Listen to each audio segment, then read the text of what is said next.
نحمده ونصلي على رسوله الكريم اما بعد فاعوذ بالله من الشيطان الرجيم بسم الله الرحمن الرحيم رب اشرح لي صدري ويسر لي امري واحلل عقدة من لساني يفقهوا قولي اذا سألك عبادي عني فاني قريب اجيب دعوة الداعي اذا دعان فَلْيَسْتَجِيبُوا لِي وَلْيُؤْمِنُوا بِي لَعَلَّهُمْ يَرْشُدُونَ۔ اور جب میرے بندے آپ سے میرے بارے میں سوال کریں تو کہہ دیجئے بے شک میں قریب ہوں، میں پکارنے والے کی پکار کا جواب دیتا ہوں۔ جب وہ مجھے پکارے تو ان کو چاہیے کہ وہ بھی میرا حکم مانیں اور مجھ پر ایمان رکھیں تاکہ وہ ہدایت پا جائیں۔ السلام علیکم ورحمۃ اللہ وبرکاتہ۔ کیا حال ہے سب کا؟ الحمدللہ۔ جو شخص علم کے راستے پہ چلتا ہے جنت کا راستہ اس کے لیے آسان ہو جاتا ہے۔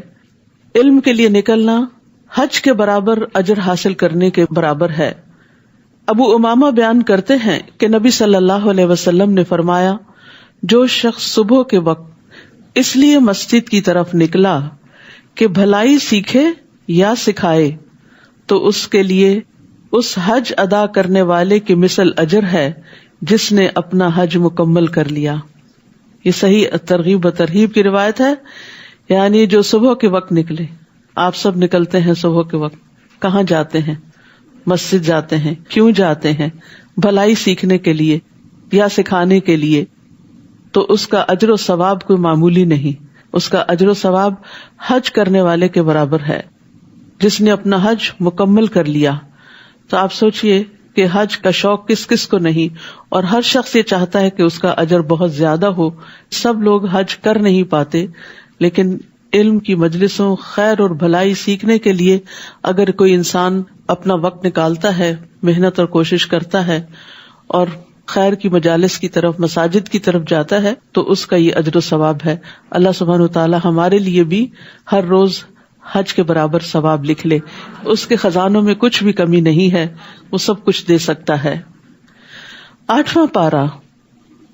اعوذ باللہ من الشیطان الرجیم، بسم اللہ الرحمن الرحیم، وَلَوْ أَنَّنَا نَزَّلْنَا إِلَيْهِمُ الْمَلَائِكَةَ وَكَلَّمَهُمُ الْمَوْتَى وَحَشَرْنَا عَلَيْهِمْ كُلَّ شَيْءٍ قُبُلًا مَا كَانُوا لِيُؤْمِنُوا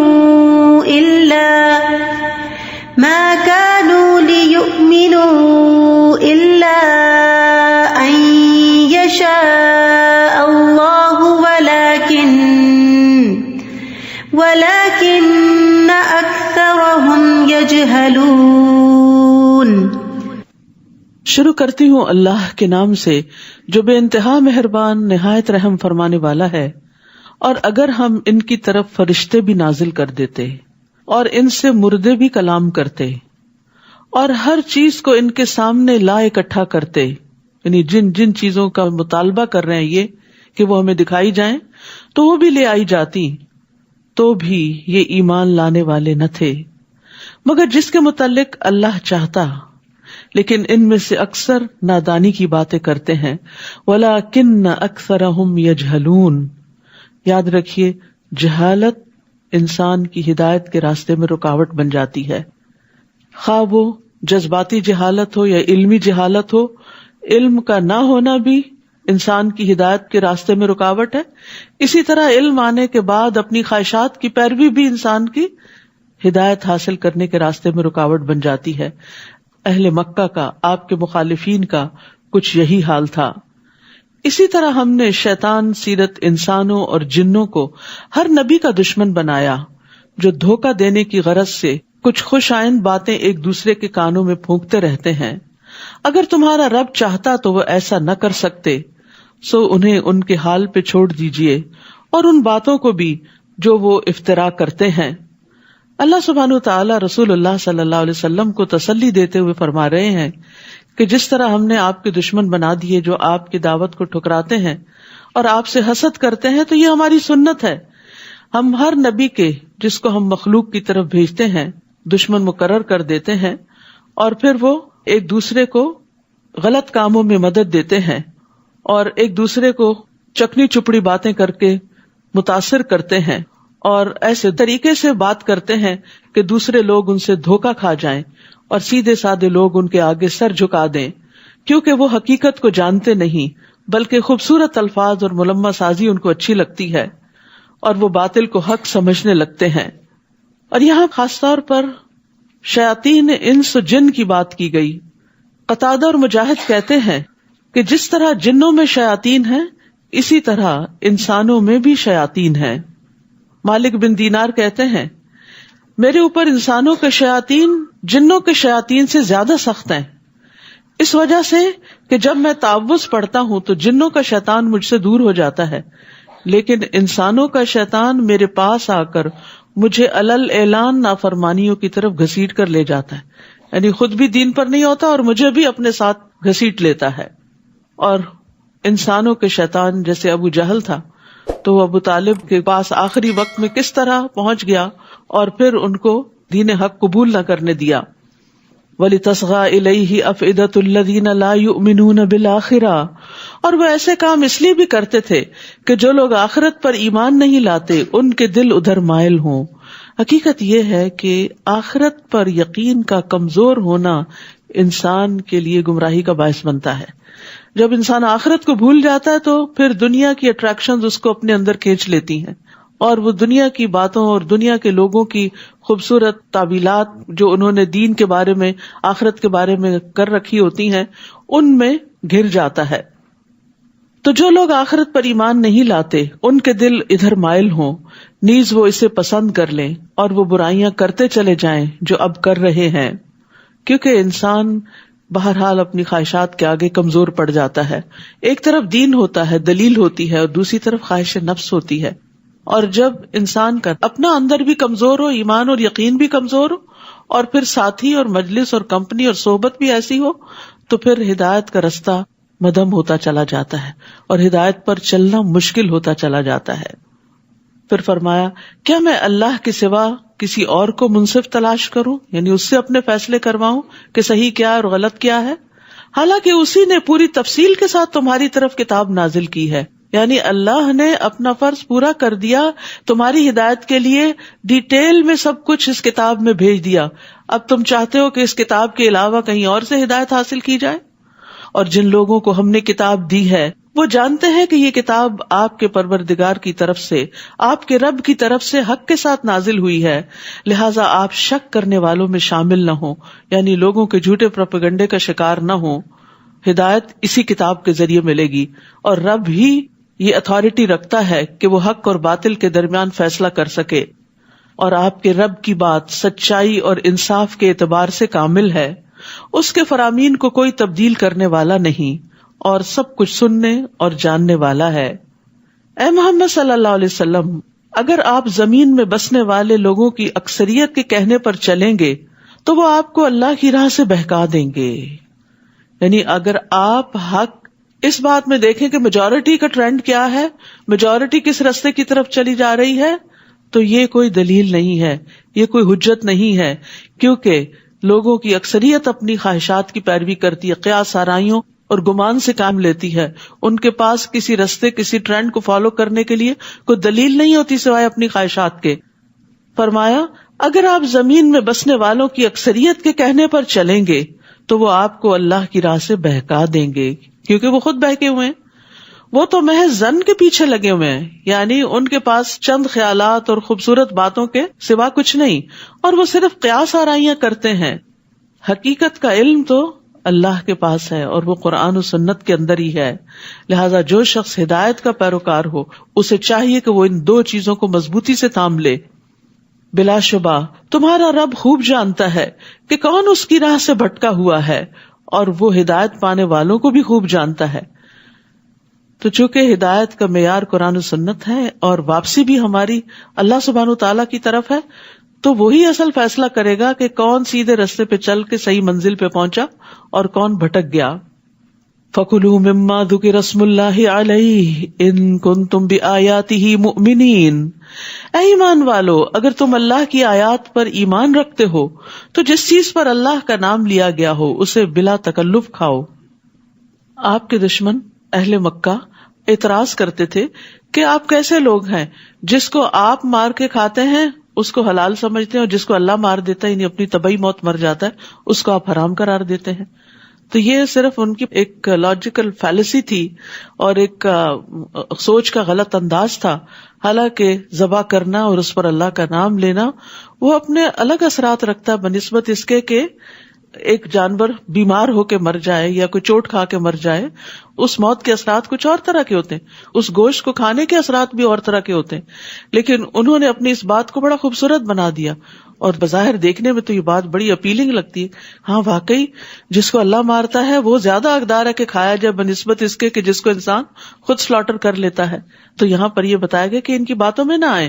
جس پہ اللہ کا نام لیا گیا ہو، جو پراپر طریقے سے ذبح کیا گیا ہو، اسی کو تم کھاؤ اگر تم اللہ کی آیات پر ایمان رکھتے ہو. تو یہ حلال کھانا بھی ایمان کا حصہ ہے. پھر فرمایا آخر کیا بات ہے کہ تم وہ چیز نہ کھاؤ جس پر اللہ کا نام لیا گیا ہو، حالانکہ جو کچھ اس نے تم پر حرام کیا ہے اسے تمہارے لیے تفصیلاً بیان کر دیا ہے. یعنی اللہ نے حلال حرام واضح کر دیا ہے، الا یہ کہ تم کوئی حرام چیز کھانے پر مجبور ہو جاؤ.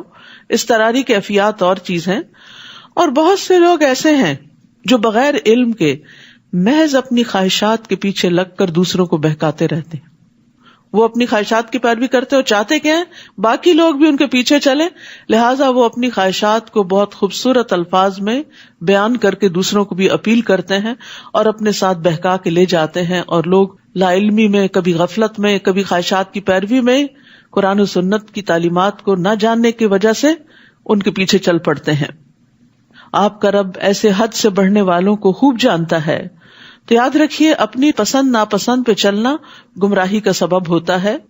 اللہ اور اس کے رسول کی پسند ناپسند کو دیکھنا لازم ہے ہدایت کے لیے. اور بعض اوقات خواہشات کی بنا پر کسی چیز سے محبت رکھنا ہدایت سے دوری کا سبب بن جاتا ہے. وَذَرُوا ظَاهِرَ الْإِثْمِ وَبَاطِنَهُ إِنَّ الَّذِينَ يَكْسِبُونَ الْإِثْمَ سَيُجْزَوْنَ بِمَا كَانُوا يَقْتَرِفُونَ. تم ظاہری گناہوں کو بھی چھوڑ دو اور چھپے گناہوں کو بھی، یعنی پبلکلی کرنے والے گناہ ان کو بھی چھوڑ دو اور چھپ کے کرنے والوں کو. جیسے غیبت چھپ کے کی جاتی ہے اور تانا منہ پہ دیا جاتا ہے. تو بعض لوگ غیبت کرتے ہوئے کیا دلیل دیتے، مجھے کوئی ڈر نہیں، میں تو یہ بات اس کے منہ پہ بھی کہہ دوں گی. وَيْلٌ لِّكُلِّ هُمَزَةٍ لُمَزَةٍ. بری بات کو چاہے پیٹھ پیچھے کیا جائے، چھپ کے کیا جائے، کسی کے کان میں کیا جائے، یا کسی پرائیویٹ میسج میں کیا جائے، یا پھر سامنے بیٹھ کے تانا دیا جائے، دونوں میں ہی ہلاکت ہے. برا اخلاق جو ہے وہ انسان کے تنزل کا باعث بنتا ہے. اسی طرح باقی چیزیں بھی، یعنی بے حیائی، چھپی دوستیاں، زناکاریاں، یا پھر پبلکلی اس طرح کے جسچرز، ان تمام چیزوں سے روکا گیا ہے. تم ظاہری گناہوں کو بھی چھوڑ دو اور چھپے ہوئے گناہوں کو بھی. جو لوگ گناہ کے کام کرتے ہیں انہیں جلد ہی اس کی سزا مل کر رہے گی. یعنی انسان یہ نہ سوچے کہ میں نے گناہ کیا، کسی کو پتہ ہی نہیں چلا، چھپ کے کیا، کون مجھ سے پوچھے گا، کوئی نقصان ہونے والا نہیں. ایسا نہیں، بلکہ اس کا نتیجہ نکل کر رہے گا. جو بو گے وہ کاٹو گے.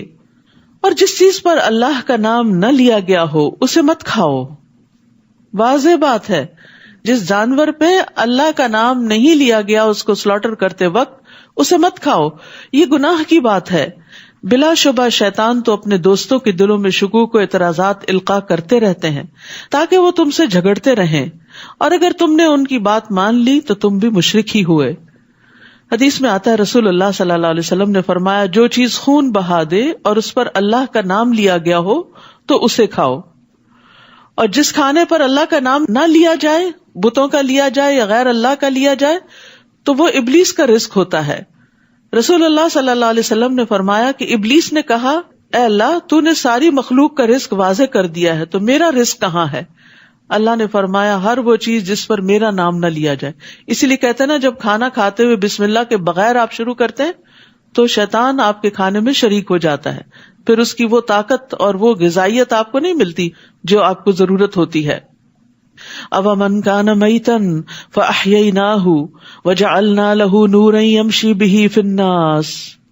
بھلا وہ شخص جو مردہ تھا، لا علم تھا، جاہل تھا، نہ اپنے رب کو پہچانتا تھا، نہ اپنے رسول کو، نہ اپنے دین کو، نہ اپنی آخرت کو، پھر ہم نے اسے زندہ کیا، اسے ایمان دیا، اسے علم دیا، اسے شعور بخشا، اسے دین کی سمجھ بخشی، اس کو روشنی عطا کی جس کی مدد سے وہ لوگوں میں زندگی بسر کر رہا ہے. وہ رہتا لوگوں کے بیچ میں ہی ہے، اٹھتا بیٹھتا کام کاج کرتا، لیکن اس کی سوچ بالکل مختلف، اس کا طریقہ مختلف ہوتا ہے. تو مسلمان اپنے باطن اور اپنے ظاہر دونوں سے ہی پہچانا جاتا ہے. یعنی ایمان اس کے قلب کو روشنی بخشتا ہے اور پھر اس کا عمل صالح اس کے ظاہر کو روشنی بخشتا ہے. ایسا شخص اس شخص کی طرح کیسے ہو سکتا ہے جو تاریکیوں میں پڑا ہوا ہو، یعنی کفر کے اندھیرے، جہالت کے اندھیرے، لاشعوری کے اندھیرے، ناسمجھی کے اندھیرے، اور اس کے نکلنے کی کوئی صورت نہ ہو، کہیں سے بھی ہدایت کا کوئی راستہ نہ ملتا ہو. کافر جو کچھ کر رہے ہیں ان کے اعمال اسی طرح خوشنما بنا دیے گئے ہیں، یعنی جو اللہ کو نہیں مانتے، آخرت کو نہیں مانتے، اور ایمان کے بغیر جو کچھ کر رہے ہیں اس پر وہ بڑا فخر کرتے ہیں کہ وہ بہت ترقی کر رہے ہیں. لیکن اصل بات یہ ہے کہ انسان کی کامیابی دنیا کی ترقی کے ساتھ اسی وقت ہے جب وہ اپنے دینے والے کو پہچانتا ہے اور جس کے پاس واپس جانا ہے اس کو راضی کرتا ہے. اسی طرح ہم نے ہر بستی میں اس کے بڑے بڑے مجرموں کو لگا دیا ہے کہ وہ اس بستی میں مکر و فریب کرتے رہیں، پھر وہ خود ہی اس مکر و فریب میں پھنس جاتے ہیں، مگر یہ بات سمجھنے کی کوشش ہی نہیں کرتے. اور جب ان کے پاس کوئی نشانی آتی ہے تو کہتے ہیں ہم تو اس وقت تک نہ مانیں گے جب تک ہمیں بھی وہی کچھ نہ دیا جائے، یعنی نبوت، جو اللہ کے رسولوں کو دیا گیا. اللہ ہی بہتر جانتا ہے کہ اپنی رسالت کا کام کس سے لے. جلد ہی ان مجرموں کو اپنی مکاریوں کی پاداش میں اللہ کے ہاں ذلت اور سخت عذاب سے دوچار ہونا پڑے گا. فَمَن يُرِدِ اللَّهُ أَن يَهْدِيَهُ يَشْرَحْ صَدْرَهُ لِلْإِسْلَامِ.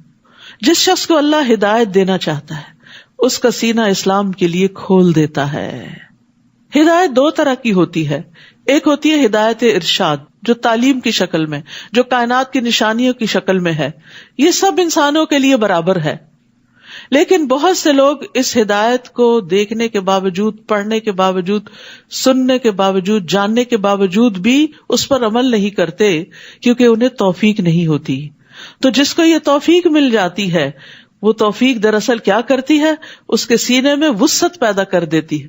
یہ وسعت کیا ہے کہ انسان اللہ کی بات سنتا ہے اور اس کا دل کھلا ہوتا ہے، وہ خوشی سے سنتا ہے، خوشی سے قبول کرتا ہے، اس پر غور و فکر کرتا ہے اور پھر اس کے مطابق عمل بھی کرتا ہے.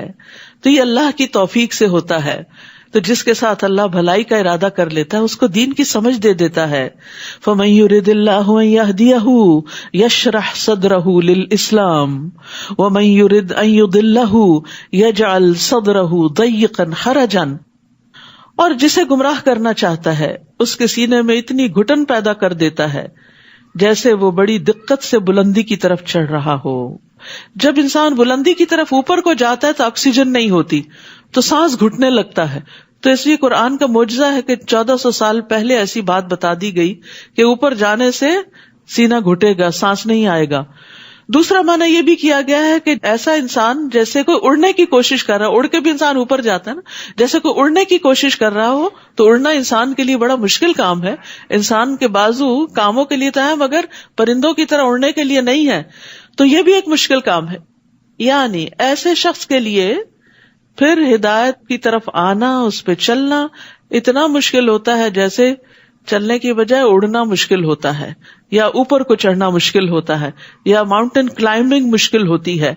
یعنی اس کو دین کی بات اچھی نہیں لگتی، اس کو اختیار کرنا، اس پہ عمل کرنا بڑا ہی مشکل لگتا ہے. دین کی طرف آنا، نماز کی طرف آنا، دین کی مجلسوں کی طرف آنا، دیندار لوگوں کے پاس بیٹھنا، خیر اور بھلائی کی بات سننا اس کے لیے بڑا ہی بوجھل ہوتا ہے. اس سے اس کا دل گھٹتا ہے، وہ اس کی طرف نہیں آنا چاہتا. اور یہ بڑی خطرناک علامت ہوتی ہے کہ انسان دین کی مجلس کی طرف آنا ہی نہ چاہے، اور آئے بھی تو دل گھٹا رہے، کچھ اندر نہ جائے. جیسے کوئی چیز بھیجی بھی ہوتی ہے نا تو اس کے اندر ڈالیں باہر ہی نکل آتی. تو کچھ لوگ قرآن سنتے بھی ہیں، وہ اندر جانے کی وجہ باہر ہی الٹ جاتا ہے. تو اللہ سبحانہ تعالیٰ سے یہ دعا کثرت سے کرنی چاہیے، رب اشرح لی صدری ویسر لی امری واحلل عقدۃ من لسانی یفقہوا قولی. موسیٰ علیہ السلام نے سینے کی وسعت مانگی تھی تاکہ یہ ساری باتیں اندر آ جائیں، جذب ہو جائیں اور انسان کے اندر عمل کی صلاحیت پیدا ہو جائے. جو لوگ ایمان نہیں لاتے اللہ تعالیٰ اسی طرح ان پر حق سے فرار اور نفرت کی ناپاکی مسلط کر دیتا ہے، پھر دین کی طرف آنا ان کے لیے مشکل ہو جاتا ہے. تو جس کا سینہ وسیع ہوگا وہ اللہ کے ہر حکم پر دل کی خوشی سے عمل کرے گا.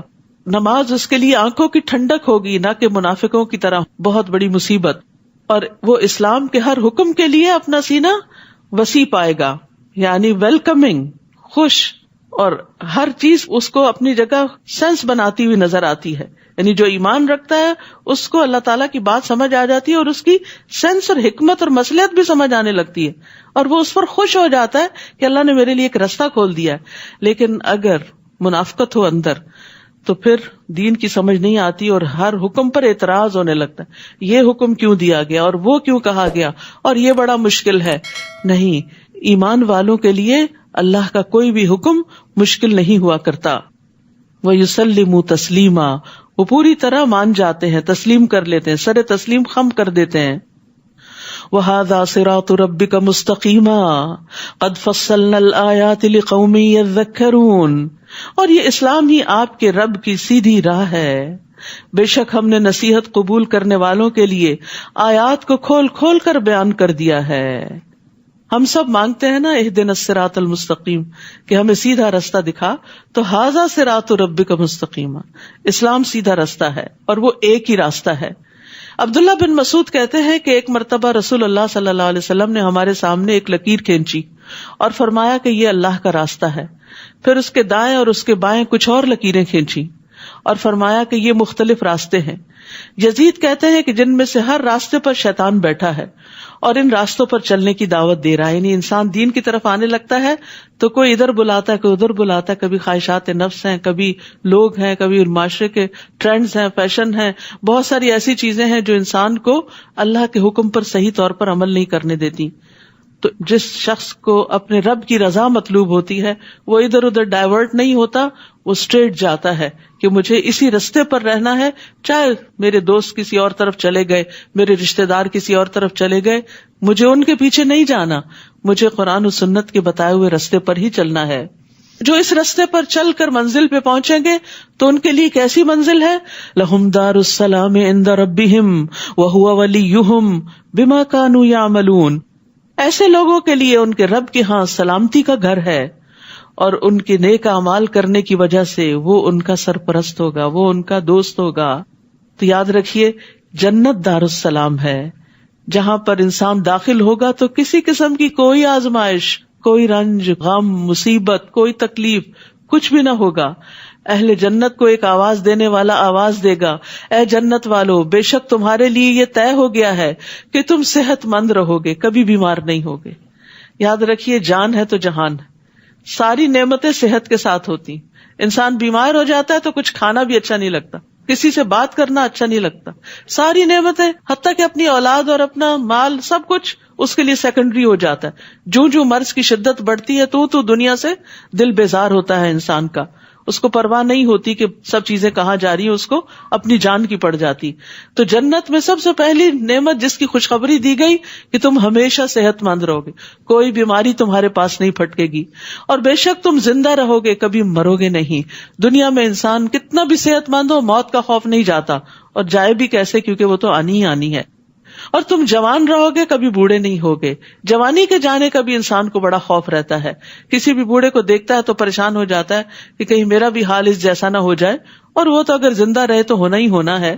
اس لیے ان چیزوں کو دنیا میں انسان اوائڈ نہیں کر سکتا کیونکہ یہ جنت نہیں. فرمایا اور تم آرام میں رہو گے، کبھی تکلیف نہیں آئے گی. یعنی جنت میں آرام ہی آرام ہے. اس لیے دنیا میں آرام تلاش نہ کیا کرے، دنیا میں اللہ کے راستے میں، اللہ کی اطاعت میں اپنے آپ کو تھکائیں تاکہ کل آرام پائیں. اور اگر آپ آج آرام کرتے ہوئے زندگی گزار گئے تو پھر کل مشکل نہ ہو کہیں. یہ بالکل ایسے ہی ہے، جو لوگ بچپن میں پڑھتے لکھتے نہیں، آرام کرتے ہیں، پھر بڑے ہو کر بڑی مشکلات کا شکار ہوتے ہیں. اور جو بچپن سے محنت کے عادی ہوتے ہیں، پھر ان کا بڑھاپا بڑا اچھا گزرتا ہے کیونکہ انہوں نے اس کے لیے تیاری کی ہوتی ہے.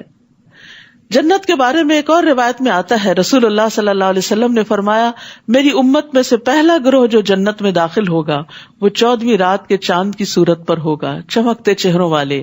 پھر جو ان کے بعد ہوں گے وہ آسمان میں انتہائی چمکدار ستاروں کی طرح ہوں گے.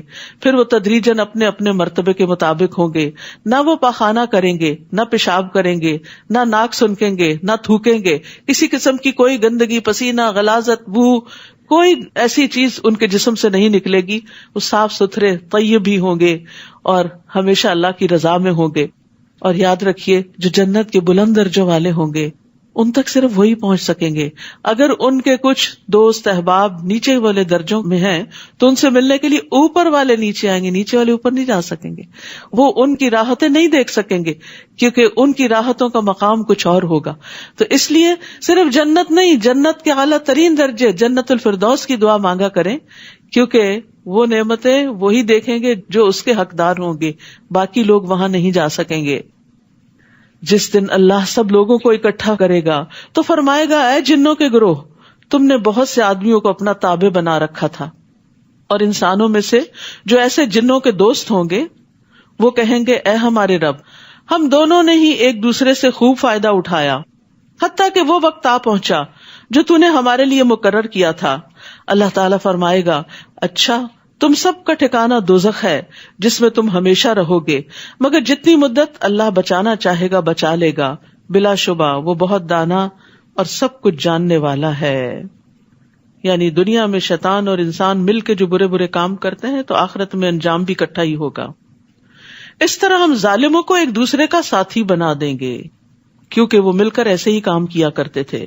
تو یہاں ظالم کے لیے بڑی تنبیہ ہے کہ ظالم کو دوست نہ بناؤ، اور عام انسان کو بھی کسی ظالم کا ساتھ نہیں دینا چاہیے کیونکہ وہ اسے شر پہ ابھارتا ہے، خیر سے دور رکھتا ہے، اور یہ بھی ایک سزا کی قسم ہے.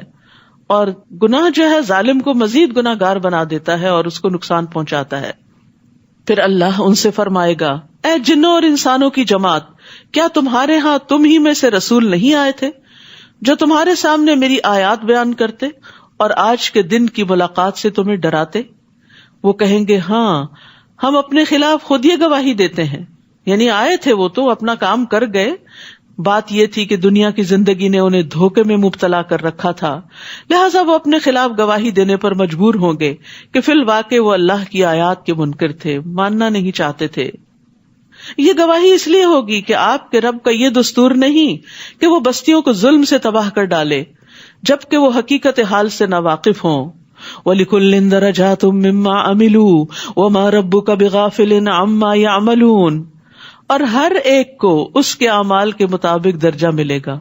جو جن جنت میں جائیں گے ان کے بھی درجات ہوں گے، جو انسان جنت میں جائیں گے ان کے بھی درجات ہوں گے. ایک روایت میں آتا جنت کے 100 درجے ہیں، ایک درجے اور دوسرے کے درمیان اتنا ہی فاصلہ جتنا زمین اور آسمان کے. سوچئے پھر وہ آخری درجہ کہاں ہوگا.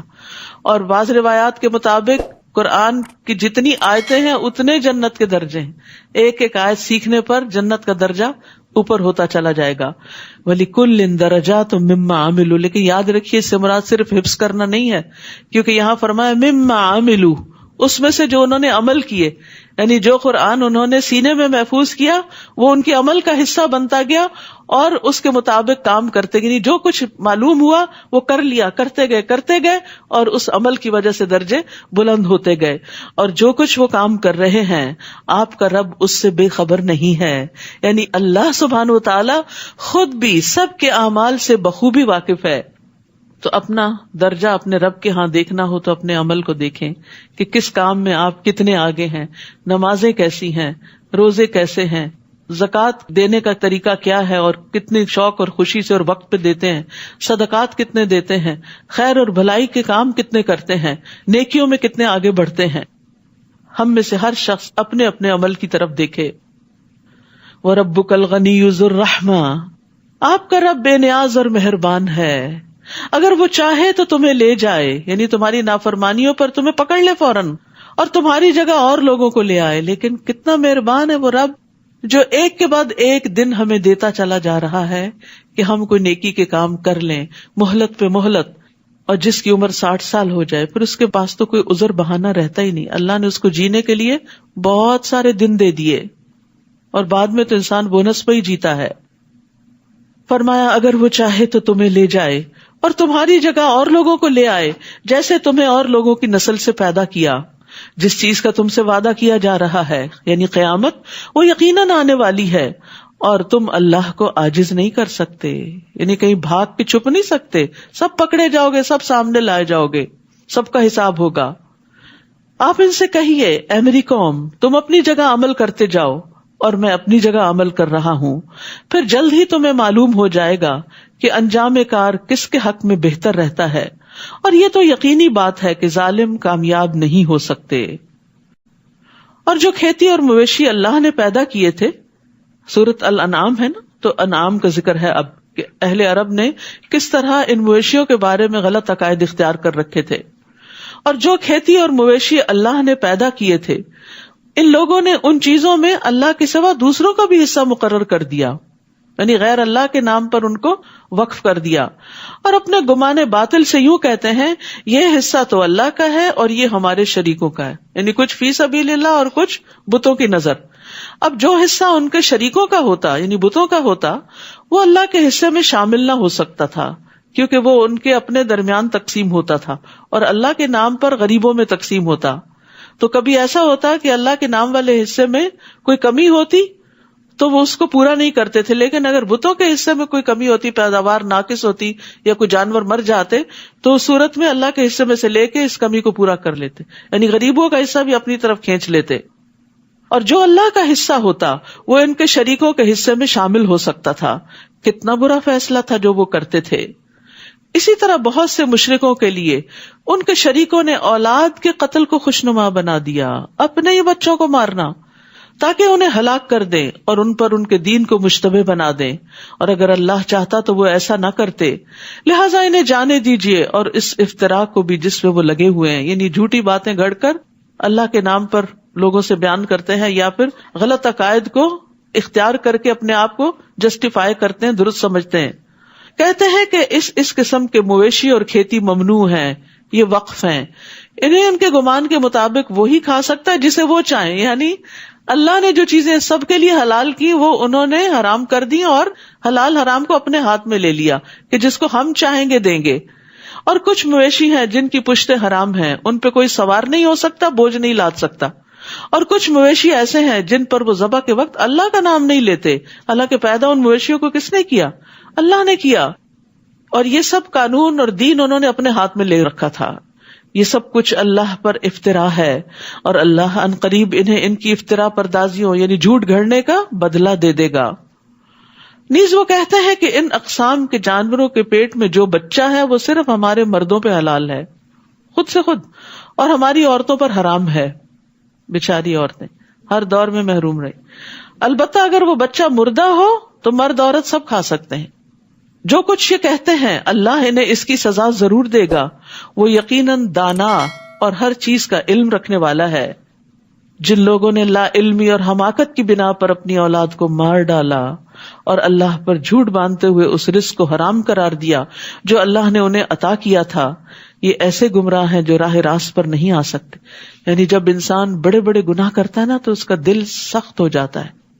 جو اپنی اولاد کو مار ڈالے اور جو اللہ کے دیے ہوئے رزق کو اپنی مرضی سے حلال حرام کر دے، پھر وہ ہدایت پہ کیسے آ سکتا ہے جب اس نے قانون اپنے ہاتھ میں لے لیا ہو کہ میرا بچہ ہے میں جو چاہوں کروں. نہیں، یہ اللہ کی امانت ہے تمہارے پاس، تمہارا اختیار نہیں کہ تم اسے قتل کرو. تو یاد رکھیے خود ساختہ طریقوں سے اللہ کو راضی نہیں کیا جا سکتا. اپنے من گھڑت طریقوں کو دین کہنا دین نہیں ہوتا. یعنی بعض لوگ جیسے بدعات کرتے ہیں، بدعت کیا ہوتی ہے کہ جو چیز نہ قرآن میں ہے، نہ سنت میں ہے، نہ سیرت میں، نبی صلی اللہ علیہ وسلم یا صحابہ نے کبھی وہ کام کیے ہی نہیں، بعد کی جنریشنز میں خود بخود انہوں نے اس چیز کو اپنے لیے دین کا حصہ بنا لیا. تو ایسی چیزوں سے اللہ کو راضی نہیں کر سکتے کہ اللہ نے مطالبہ ہی نہیں کیا اس کام کے کرنے کا. تو کوئی اپنے اوپر خود سے خود پابندیاں لگا رہا ہے اور اس کو دین بنا رہا ہے تو یہ دین نہیں، کیونکہ اس سے اللہ کی رضا نہیں، ناراضگی آتی ہے. بظاہر یوں لگتا ہے کہ وہ اپنے آپ کو تھکاتے ہیں کہ شاید ہم اللہ کو خوش کر رہے ہیں، حالانکہ اس کے برعکس اس محنت سے اللہ کا غضب حاصل کرتے ہیں. تو یاد رکھیے کسی بھی چیز کو جب آپ دین، ثواب، عبادت سمجھ کے کریں تو پہلے یہ دیکھ لیں کہ کیا اس کو اللہ سبحانہ تعالیٰ نے یا اس کے رسول صلی اللہ علیہ وسلم نے اوتھینٹیکیٹ کیا ہے، اس کو عبادت کہا بھی ہے یا خود سے خود بنا لیا. پھر فرمایا وَهُوَ الَّذِي أَنشَأَ جَنَّاتٍ مَعْرُوشَاتٍ وَغَيْرَ مَعْرُوشَاتٍ، وہی تو ہے جس نے دونوں طرح کے باغات پیدا کیے، ایک وہ جن کی بیلیں چھتریوں پر چڑھائی جاتی ہیں، دوسرے وہ درخت جو خود اپنے تنے پر کھڑے ہوتے ہیں، ان کی بیل نہیں ہوتی جو چھتریوں پہ چڑھائی جائے. نیز کھجوریں اور کھیتیاں پیدا کی جن سے کئی طرح کے معقولات حاصل ہوتے ہیں. نیز اس نے زیتون اور انار پیدا کیے. ان دو پھلوں کا خاص طور پر ذکر ہے قرآن میں، بہت ہی نیوٹریشس ہیں، فائدہ مند ہیں، جن کے پھل اور مزہ ملتے جلتے بھی ہوتے ہیں اور مختلف بھی. ایسے پھل جو ہیں یہ غذا بھی ہوتے ہیں اور ان میں علاج بھی ہوتے ہیں. جب یہ درخت پھل لائیں تو ان سے خود بھی کھاؤ اور فصل اٹھاتے وقت ان میں سے اللہ کا حق بھی ادا کرو اور بے جا خرچ نہ کرو. یعنی جب اللہ تعالیٰ تمہیں مال دے، تمہارے پاس ڈھیروں باغات ہو، کیونکہ باغات والوں کی آمدنی بہت ہوتی ہے، تو انہیں کس بات کا پابند کیا گیا کہ وہ یہ ساری آمدنی اپنے اوپر ہی نہ لگا لیں، بلکہ اس میں سے اللہ کے بندوں پر بھی خرچ کریں، وہ مقرر حصہ ادا کریں جو زکوٰۃ کے علاوہ عشر وغیرہ کی شکل میں ہے، اور بے جا خرچ نہ کریں، کیونکہ اللہ اسراف کرنے والوں کو پسند نہیں کرتا. ہوتا یہ ہے کہ جب مال زیادہ آتا ہے تو فضول خرچیاں بھی بڑھ جاتی. جن کے پاس کم ہوتا ہے وہ بس ضرورت کی جگہوں پہ خرچ کرتے ہیں، ایکسٹرا خرچ نہیں کرتے. لیکن جب زیادہ آتا ہے تو پھر انسان کبھی ضرورت کا اور کبھی ضرورت سے زیادہ بھی بس پھینکتا چلا جاتا ہے دولت. زہری کہتے ہیں اس کا مطلب ہے کہ اللہ تعالیٰ کی نافرمانی کے کام میں خرچ نہ کرو. تو اسراف کیا ہے؟ ایسی جگہ خرچ کرنا جس سے اللہ ناراض ہوتا ہو. مثلا ایسا لباس بنانا یا اتنا قیمتی لباس بنا لینا کہ انسان حقداروں کا حق ہی بھول جائے اور سارا مال اپنے اوپر ہی خرچ کر ڈالے. شادی کے دن لاکھوں کا صرف ایک جوڑا بنا کے سارا مال اپنے اوپر ہی ڈال لینا، یہ اسراف کی بدترین قسم ہے. ابن ابی حاتم روایت کرتے ہیں کہ اگر ابو قبیس پہاڑ سونے کا ہوتا اور کوئی آدمی اللہ کی اطاعت کے کاموں میں یہ سارا پہاڑ خرچ کر دیتا تو یہ فضول خرچی نہ ہوتی. یعنی دین کے کاموں میں، لوگوں کی خدمت میں، خیر اور بھلائی کے کاموں میں جتنا کھلا خرچ کر سکے کرتے چلے جائیں، یہ فضول خرچی نہیں ہے. یعنی زیادہ خرچ کرنا فضول خرچی نہیں، اللہ کی نافرمانی اور ناپسندیدہ کاموں میں خرچ کرنا اسراف ہے. کیونکہ بہت سے لوگوں کو یہ سمجھ نہیں آتی کہ اسراف ہے کیا. اور اگر کوئی ایک درہم اللہ کی نافرمانی کے کام میں خرچ کرتا ہے تو وہ فضول خرچی ہی کرتا. فضول گیا نا اس کا مال، کہ اس مال کے ذریعے اس نے اللہ کا غضب حاصل کیا. پھر اسی طرح کھانے پینے میں اسراف جو ہے یہ عقل اور بدن کے لیے نقصان دہ ہے. یہ بھی کھا لیں، یہ بھی کھا لیں، وہ بھی کھا لیں. اور اب آپ دیکھیں کہ بہت سی چیزیں ایک بزنس بن گئی ہیں، تو انسان بعض اوقات جا کے ٹیمپٹ ہو جاتا ہے، اتنا کچھ خرید لیتا ہے جو اس نے نہ کھانا نہ پینا نہ استعمال کرنا. اور چائے کی یہ قسم بھی بڑی اچھی، یہ بھی لے لیتے، وہ بھی لے لیتے، یہ فلاں چیز یہ جوس بہت اچھا ہی فلاں. پھر کھانے والے تو آپ ایک دو ہی ہوتے ہیں نا گھروں میں، کوئی بڑے فیملی سب رہی نہیں، تو پھر آپ سب کو پتا نہیں کیا ہوتا ہے، ایکسپائرڈ، وہ بن میں جا رہا ہے، وہ بن میں جا رہا ہے، وہ نالی میں جا رہا ہے. یہ سب فضول خرچی ہے. پہلے آپ دیکھیں کہ آپ کی ضرورت کیا ہے اور کیا آپ اسے استعمال بھی کر سکیں گے تو ضرور لیں. فائدے کی چیز ہے، کھاؤ پیو. لیکن اگر استعمال نہیں کرنا اور پھر بن میں پھینکنا تو اس پہ پوچھو گی. اللہ تعالیٰ فرماتے ہیں کلوا واشربوا ولا تسرفوا انہ لا يحب المسرفین. کھاؤ پیو اور حد سے نہ گزرو، بے شک وہ حد سے گزرنے والوں سے محبت نہیں کرتا. حد سے گزرنے والے کون ہیں؟ جو فخر اور مباحات اور دکھاوے کے لیے کرتے ہیں، جو اپنی دھاک جماتے ہیں قیمتی قیمتی چیزیں خرید کر. حیثیت نہیں، پھر بھی مانگے تانگے یا مشکل سے پیسے جمع کر کے ایسے بیگز خریدنا جو ہزاروں میں ہو. حالانکہ ایک معمولی کوالٹی کا بیگ جو ہے اس میں بھی انسان کی ضرورت پوری ہو سکتی، لیکن چونکہ وہ اسٹیٹس سمبل ہے اس لیے اس پہ خرچ کرنا اور کسی غریب مسکین کے ایک وقت کے کھانے کے لیے صدقہ دینے کو تیار نہ ہونا، یہ پھر اسراف میں آ جاتا ہے. 8 ازواج، کل 8 جوڑے ہیں. عربی میں ازواج کا لفظ زوج کی جمع ہے، کپل کے لیے بھی استعمال ہوتا ہے اور کپل میں سے ہر ایک کے لیے الگ بھی استعمال ہوتا ہے. تو 8 جوڑے سے مراد 16 ٹوٹل نہیں ہے، 8 ہی ہیں. تو زوج الگ الگ اسپاؤس کے لیے بھی استعمال ہوتا ہے. بھیڑ کے 2، بکری کے 2 یعنی نر اور مادہ، آپ ان سے پوچھئے کیا اللہ نے دونوں نر حرام کیے ہیں یا دونوں مادائیں یا وہ بچے جو ان کے پیٹ میں ہوتے ہیں؟ اگر تم سچے ہو تو مجھے علم کی کوئی بات بتاؤ، کوئی دلیل دو۔ نیز اونٹ کی جنس سے 2 اور گائے کے 2 جوڑے ہیں، آپ ان سے پوچھئے کیا اللہ نے ان دونوں نر کو حرام کیا یا دونوں مادہ کو، یا ان بچوں کو جو ان ماداؤں کے پیٹ میں ہوتے ہیں؟ جب اللہ نے ایسا تاکیدی حکم دیا تھا تو کیا تم اس وقت موجود تھے؟ پھر اس شخص سے بڑھ کر ظالم اور کون ہے جو اللہ پر جھوٹ باندھے تاکہ لوگوں کو علم کے بغیر گمراہ کرتا پھرے۔ یہ بہت بڑے ظلم کی بات ہے، بہت بڑا جرم ہے کہ علم کے بغیر کسی کو کچھ بتانا۔ اگر کوئی آپ سے مسئلہ پوچھتا ہے، جی آپ کورس کر رہی ہیں، آپ دورہ قرآن میں جاتی ہیں، تو مجھے اس مسئلے کا جواب دیں۔ اگر پتا ہے تو جتنا پتا ہے اتنا بتا دیں، نہیں پتا تو معلوم کریں، ریسرچ کریں، جانیں، اہل علم سے پوچھیں اور پھر بتائیں، کیونکہ بغیر علم کے لوگوں کو فتوے دینا بہت بڑا جرم ہے، اس سے لوگ گمراہ ہوتے ہیں۔ اللہ یقیناً ایسے ظالموں کو سیدھی راہ نہیں دکھاتا۔ آپ ان سے کہہ دیجئے کہ جو وحی میری طرف آئی ہے اس میں تو کوئی ایسی چیز نہیں پاتا جو کھانے والے پر حرام کی گئی ہو، یعنی جن کو تم لوگوں نے حرام کیا یہ اس کی طرف اشارہ ہے، الا یہ کہ وہ مردار ہو یا بہایا ہوا خون ہو یا خنزیر کا گوشت ہو کیونکہ وہ ناپاک ہے، یا فسق ہو کہ وہ چیز اللہ کے سوا کسی اور کے نام سے مشہور کر دی گئی ہو، یعنی غیر اللہ کے نام پر قربان کی گئی ہو۔ ہاں، جو شخص لاچار ہو جائے اس حال میں کہ نہ تو وہ اللہ کے قانون کا باغی ہو اور نہ ضرورت سے زیادہ کھانے والا ہو، تو اسے معاف ہے، کیونکہ آپ کا رب بخش دینے والا اور رحم کرنے والا ہے۔ اصل میں یہاں دلائل دیے جا رہے ہیں اہل عرب کے ان غلط قوانین کو ثابت کرنے کے کہ جو انہوں نے خود سے حلال اور حرام کے کچھ قاعدے بنا کر اللہ کی نعمتوں کو لوگوں پر حرام کر رکھا تھا، یا کبھی اپنے آپ پر بھی۔ اور جن لوگوں نے یہودیت اختیار کی ان پر ہم نے ہر ناخن والا جانور حرام کیا تھا، نیز ان پر گائے اور بکری کی چربی بھی حرام تھی، الا یہ کہ وہ پشت، آنتوں اور ہڈیوں سے چمٹی ہوئی ہو۔ ہم نے یہ چیزیں ان کی سرکشی کی سزا کے طور پر ان پہ حرام کی تھی، اصلاً حرام نہیں تھی، دین ابراہیمی میں حرام نہیں تھی، اور جو کچھ ہم کہہ رہے ہیں بالکل سچ کہہ رہے ہیں۔ اب یہاں مسلسل حلال و حرام کی بات ہو رہی ہے کیونکہ یہ دین کا حصہ ہے، ہمارا دین ایک مکمل دین ہے جو کھانے پینے کے معاملات میں بھی ہمیں رہنمائی دیتا ہے کہ انسان کے لیے کیا کھانا فائدہ مند ہے اور کیا کھانا نقصان دہ ہے۔ پھر اگر یہ آپ کو جھٹلائیں تو ان سے کہیے تمہارے رب کی رحمت بہت وسیع ہے کہ تم سزا سے بچے ہوئے ہو، ورنہ مجرموں سے اس کا عذاب ٹالا نہیں جا سکتا۔ یہ مشرک جواباً کہہ دیں گے اگر اللہ چاہتا تو نہ ہم شرک کرتے اور نہ ہمارے آباء و اجداد اور نہ ہم کسی چیز کو حرام ٹھہراتے۔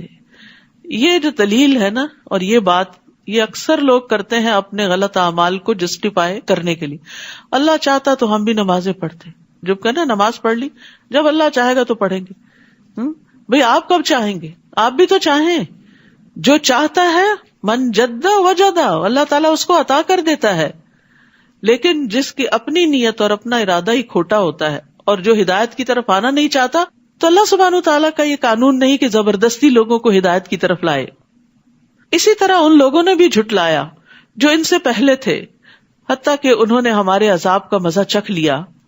آپ ان سے کہیے کہ اگر تمہارے پاس کوئی علم کی بات ہے تو لاؤ ہمیں دکھاؤ، تم تو محض ظن کے پیچھے پڑے ہوئے ہو اور جو بات کرتے ہو بلا دلیل کرتے ہو۔ قل فللہ الحجۃ البالغہ فلو شاء لہداکم اجمعین، آپ ان سے کہیے کہ تمہارے ظن کے مقابلے میں اللہ کی حجت کامل ہے، اللہ کے دلائل مضبوط ہیں، اگر وہ چاہتا تو تم سب کو ہدایت دے دیتا، یعنی وہ زبردستی تمہیں ان دلائل کا قائل کر دیتا، لیکن یہ اس کا طریقہ نہیں۔ اس نے انسان کو آزادی رائے دے رکھی ہے، عقل دے رکھی ہے کہ انسان سوچ سمجھ کر اور ہدایت کی روشنی میں خود صحیح راستہ اختیار کرے۔ آپ ان سے کہیے اپنے وہ گواہ تو لاؤ جو یہ گواہی دیں کہ اللہ نے فی الواقع ان چیزوں کو حرام کیا ہے، پھر اگر وہ گواہی دے بھی دیں تو آپ ان کے ساتھ گواہی نہ دینا، نہ ہی ان لوگوں کی خواہشات کے پیچھے لگنا جو ہماری آیات کو جھٹلاتے ہیں اور جو آخرت پر ایمان نہیں رکھتے اور دوسروں کو اپنے رب کا ہمسر بناتے ہیں۔ قل تعالوا اتل ما حرم ربکم علیکم اللہ تشرکوا بہ شیئا وبالوالدین احسانا، آپ ان سے کہیے آؤ میں تمہیں پڑھ کر سناؤں کہ تمہارے رب نے تم پر کیا کچھ حرام کیا ہے. تو قرآن پڑھ کر سنانے کا حکم ہے، کیونکہ سن کر بات زیادہ سمجھ میں آتی ہے، اور اس لیے بھی کہ قرآن مجید اللہ کا کلام ہے، تو کلام کو کلام کی شکل میں کنوے کیا جائے تو بات زیادہ دل پہ لگتی ہے. پڑھنے کا بھی فائدہ ہے کہ آپ اکیلے بیٹھ کے تفسیر پڑھیں، سمجھیں، جانیں، لیکن جب آپ سنتے ہیں تو بات دل پہ جا لگتی ہے. تو یہاں پر پڑھ کے سنانے کا حکم ہے نبی صلی اللہ علیہ وسلم کو، اور آپ لوگوں کو لکھ کر چیزیں نہیں دیتے تھے، سنایا کرتے تھے. آؤ میں تمہیں پڑھ کر سناؤں کہ تمہارے رب نے تم پر کیا کچھ حرام کیا ہے. اور وہ یہ باتیں ہیں کہ اس کے ساتھ کسی کو شریک نہ بناؤ، شرک حرام ہے، ان الشرک لظلم عظیم. اور یہ کہ والدین سے اچھا سلوک کرو، والدین کی نافرمانی حرام ہے، ان کو ستانا حرام ہے. اور یہ کہ مفلسی کے ڈر سے اپنی اولاد کو قتل نہ کرو کہ ہم انہیں کہاں سے کھلائیں گے. اللہ رزق کے راستے کھولنے والا ہے، کیونکہ ہم ہی تمہیں رزق دیتے ہیں تو ان کو بھی ضرور دیں گے، مایوس کیوں ہوتے ہو. اور یہ کہ بے حیائی کی باتوں کے قریب بھی نہ جاؤ، فحش باتوں کے قریب بھی نہ جاؤ، گالی گلوچ، گھٹیا مذاق، ننگی باتیں، خواہ یہ کھلی ہو یا چھپی ہو، یعنی کسی پرائیویٹ گیدرنگ میں کرو یا پبلکلی کرو، دونوں طرح منع ہے. سب کے سامنے کرو یا چھپ کے کرو. اور یہ کہ جس جان کے مارنے کو اللہ نے حرام کیا ہے اسے قتل نہ کرو. اولاد کے قتل کو الگ طور پہ بیان کیا واضح کرنے کے لیے، اور پھر عمومی طور پر الا یہ کہ حق کے ساتھ ہو، جیسے قصاص وغیرہ میں. یہ وہ باتیں ہیں جن کا اللہ نے تمہیں تاکیدن حکم دیا ہے. وصاکم بہ، وصیت ہوتی ہے تاکیدی حکم، اس کی تاکید ہے، لازماً یہ حکم ماننے ہوں گے، شاید کہ تم عقل سے کام لو. تو یاد رکھیے کہ حلال و حرام کے بارے میں جاننا بہت ضروری ہے. اسی لیے اللہ تعالیٰ نے نبی صلی اللہ علیہ وسلم کو حکم دیا کہ وہ ساری مخلوق کو اس آیت کی تلاوت کی سماعت کی دعوت دیں، جس میں اللہ نے کچھ چیزیں حرام ٹھہرائیں. اور آپ صلی اللہ علیہ وسلم کے بعد علماء پر بھی یہ بات لازم ہے کہ وہ لوگوں کو تبلیغ کریں اور ان کو واضح کریں کہ اللہ نے ان کے لیے کیا حلال کیا، کیا حرام کیا ہے. اور یاد رکھیے حلال و حرام کی وضاحت عقل کی بنا پہ نہیں ہوتی، قرآن و سنت کی روح سے ہوتی ہے. رسول اللہ صلی اللہ علیہ وسلم نے فرمایا، جان لو ان قریب ایسا وقت آنے والا ہے کہ کسی شخص کو میری کوئی حدیث پہنچے گی اور وہ تکیہ لگائے ہوئے اپنی مسند پہ بیٹھا ہوگا، کاؤچ پر، کہے گا ہمارے اور تمہارے درمیان اللہ کی کتاب کافی، بس جو قرآن میں وہ کافی ہے، بس ہم جو کچھ اس میں حلال پائیں گے اسے حلال سمجھیں گے اور جو حرام پائیں گے اسے حرام سمجھیں گے. جبکہ حقیقت کیا ہے کہ جسے اللہ کے رسول نے حرام کیا وہ بھی اسی طرح حرام ہے جسے اللہ نے حرام کیا. تو حرام صرف قرآن سے نہیں پتہ چلتا، حرام سنت رسول صلی اللہ علیہ وسلم سے بھی پتہ چلتا ہے. اور کیا باتیں ہیں جن کا تاکیدی حکم ہے؟ وَلَا تَقْرَبُوا مَالَ الْيَتِيمِ إِلَّا بِالَّتِي هِيَ أَحْسَنُ حَتَّى يَبْلُغَ أَشُدَّهُ. نیز یہ کہ یتیم کے مال کے قریب بھی نہ جاؤ. بھائی فوت ہو گیا ہے، اس کی بہت سی پراپرٹی ہے، وہ اب یتیموں کا مال ہے، تمہارا حق نہیں ہے اس پہ کہ تم بھائی ہو. اگر ماں باپ زندہ ہے تو کچھ ان کو جائے گا، باقی یتیم بچوں کے لیے، مگر ایسے طریقے سے جو اس کے حق میں بہتر ہو، یعنی یتیم کے حق میں، تاکہ وہ عقل کی پختگی کو پہنچ جائے، میچور ہو جائے، اپنے مال کی حفاظت کر سکے، اسے انویسٹ کر سکے، اس سے بزنس کر سکے، اسے صحیح جگہ پر استعمال کر سکے، نہ کہ ضائع کر بیٹھے. اور یہ کہ ناپ اور تول انصاف کے ساتھ پورا کرو. ہم کسی کو اس کی مقدور سے زیادہ تکلیف نہیں دیتے، اس کی وسعت سے بڑھ کے اس پہ بوجھ نہیں ڈالتے. اور یہ کہ جب کچھ کہو تو انصاف سے کہو، کسی کی طرفداری نہ کرو اگر وہ غلط ہے، خواہ وہ بات تمہارے کسی قریبی سے تعلق کیوں نہ رکھتی ہو، تمہارا دوست ہی کیوں نہ ہو، تمہارے والدین ہی کیوں نہ ہو، تمہارے بہن بھائی کیوں نہ ہو. اگر وہ غلط ہے تو انہیں غلط ہی کہو. اور یہ کہ اللہ کے عہد کو پورا کرو. تم نے اللہ کا نام لے کے کوئی کمٹمنٹ کی، یا اللہ نے جو احکامات تمہیں دیے اور تم نے ان کو ماننے کا وعدہ کیا، یہ باتیں ہیں جن کا اللہ نے تمہیں حکم دیا ہے، شاید کہ تم نصیحت قبول کرو. وَأَنَّ هَذَا صِرَاطِي مُسْتَقِيمًا، اور بلا شبہ یہی میری سیدھی راہ ہے، لہٰذا اسی پر چلتے جاؤ. یعنی ان احکامات پر عمل کرنے والے ہی سیدھے راستے پر ہیں، اسلام کے راستے پر ہیں.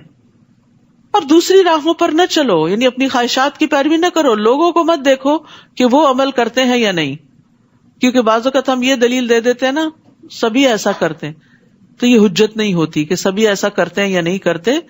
دیکھنا یہ ہے کہ اللہ نے بھی اس کی اجازت دی ہے یا نہیں دی. اور دوسری راہوں پر نہ چلو ورنہ وہ تمہیں اللہ کی راہ سے ہٹا کر جدا جدا کر دیں گی, تفرقہ بھی ہو جائے گا اور تم صراط مستقیم سے دور نکل جاؤ گے. اللہ نے تمہیں انہی باتوں کا حکم دیا ہے تاکہ تم بچ جاؤ, یعنی برے انجام سے.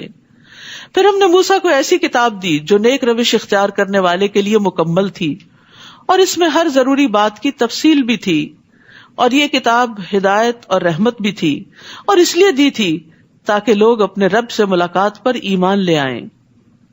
وَهَذَا كِتَابٌ أَنزَلْنَاهُ مُبَارَكٌ, اور یہ کتاب یعنی قرآن مجید جو ہم نے نازل کی ہے بڑی بابرکت ہے, لہذا اس کی پیروی کرو, اس کو فالو کرو, اور اللہ سے ڈرتے رہو. اس کو پڑھ کے سمجھ کے اس پہ عمل کر کے بھی ڈرنا ہے تاکہ تم پہ رحم کیا جائے. تو اللہ کی رحمت کس پہ ہوتی ہے؟ اللہ سے ڈرنے والوں پر.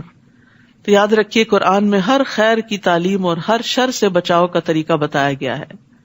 یعنی اس کے پڑھنے سے ایسی برکات جاری ہوتی ہیں کہ کسی بھی خیر کی چیز سے انسان محروم نہیں رہتا, اور کوئی ایسا شر نہیں جس سے اس کتاب میں نہ ڈرایا گیا ہو. تو اس لیے جب انسان اس کی پیروی کرتا ہے تو شر سے محفوظ ہو جاتا ہے. قرآن کی بدولت گھروں میں بھی برکتیں اترتی ہیں. ابو ہریرہ کہا کرتے تھے, بے شک قرآن پڑھنے کی وجہ سے گھر اپنے رہنے والوں کے لیے کشادہ ہو جاتا ہے, یعنی دلوں میں وسعت آ جاتی, ایک دوسرے کو برداشت کرنے کی توفیق ہو جاتی ہے. اس میں فرشتے حاضر ہوتے ہیں, یعنی جب تلاوت کرتا ہے انسان, پڑھتا ہے, سمجھتا ہے, تو فرشتے آتے ہیں. شیاطین اس گھر کو چھوڑ دیتے ہیں کیونکہ ان کو یہ سب کچھ بہت برا لگتا ہے. اس گھر کی خیر و برکت بڑھ جاتی ہے. اور قرآن نہ پڑھنے کی وجہ سے گھر اپنے رہنے والوں کے لیے تنگ ہو جاتے ہیں, خواہ بڑے بڑے مینشنز ہی کیوں نہ ہو. فرشتے اس کو چھوڑ دیتے ہیں, وہ کس چیز پہ آئے, کوئی نیکی کا کام تو ہو نہیں رہا. شیاطین اس میں بسیرا کر لیتے ہیں اور اس کی خیر و برکت کم ہو جاتی ہے. تو اکیلے اکیلے مل بیٹھ کے گھر والے جیسے بھی ہو, تلاوت ہو, تفسیر ہو, پڑھنا, سننا, علم کی مجلس قائم کرنا, یعنی گھروں کے اندر خود بھی ہمسایوں کو اکٹھا کر کے, اپنے بلڈنگ والوں کو, اپنے آس پاس والوں کو, اپنے دوستوں کو, چاہے مل کے کھانا بھی کھا لیں لیکن کچھ قرآن کا حصہ بھی پڑھے, سمجھے, غور و فکر کرے.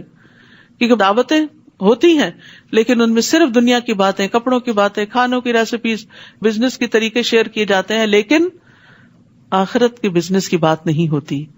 تو اسی لیے پھر کیا ہوتا ہے کہ برکت نہیں ہوتی.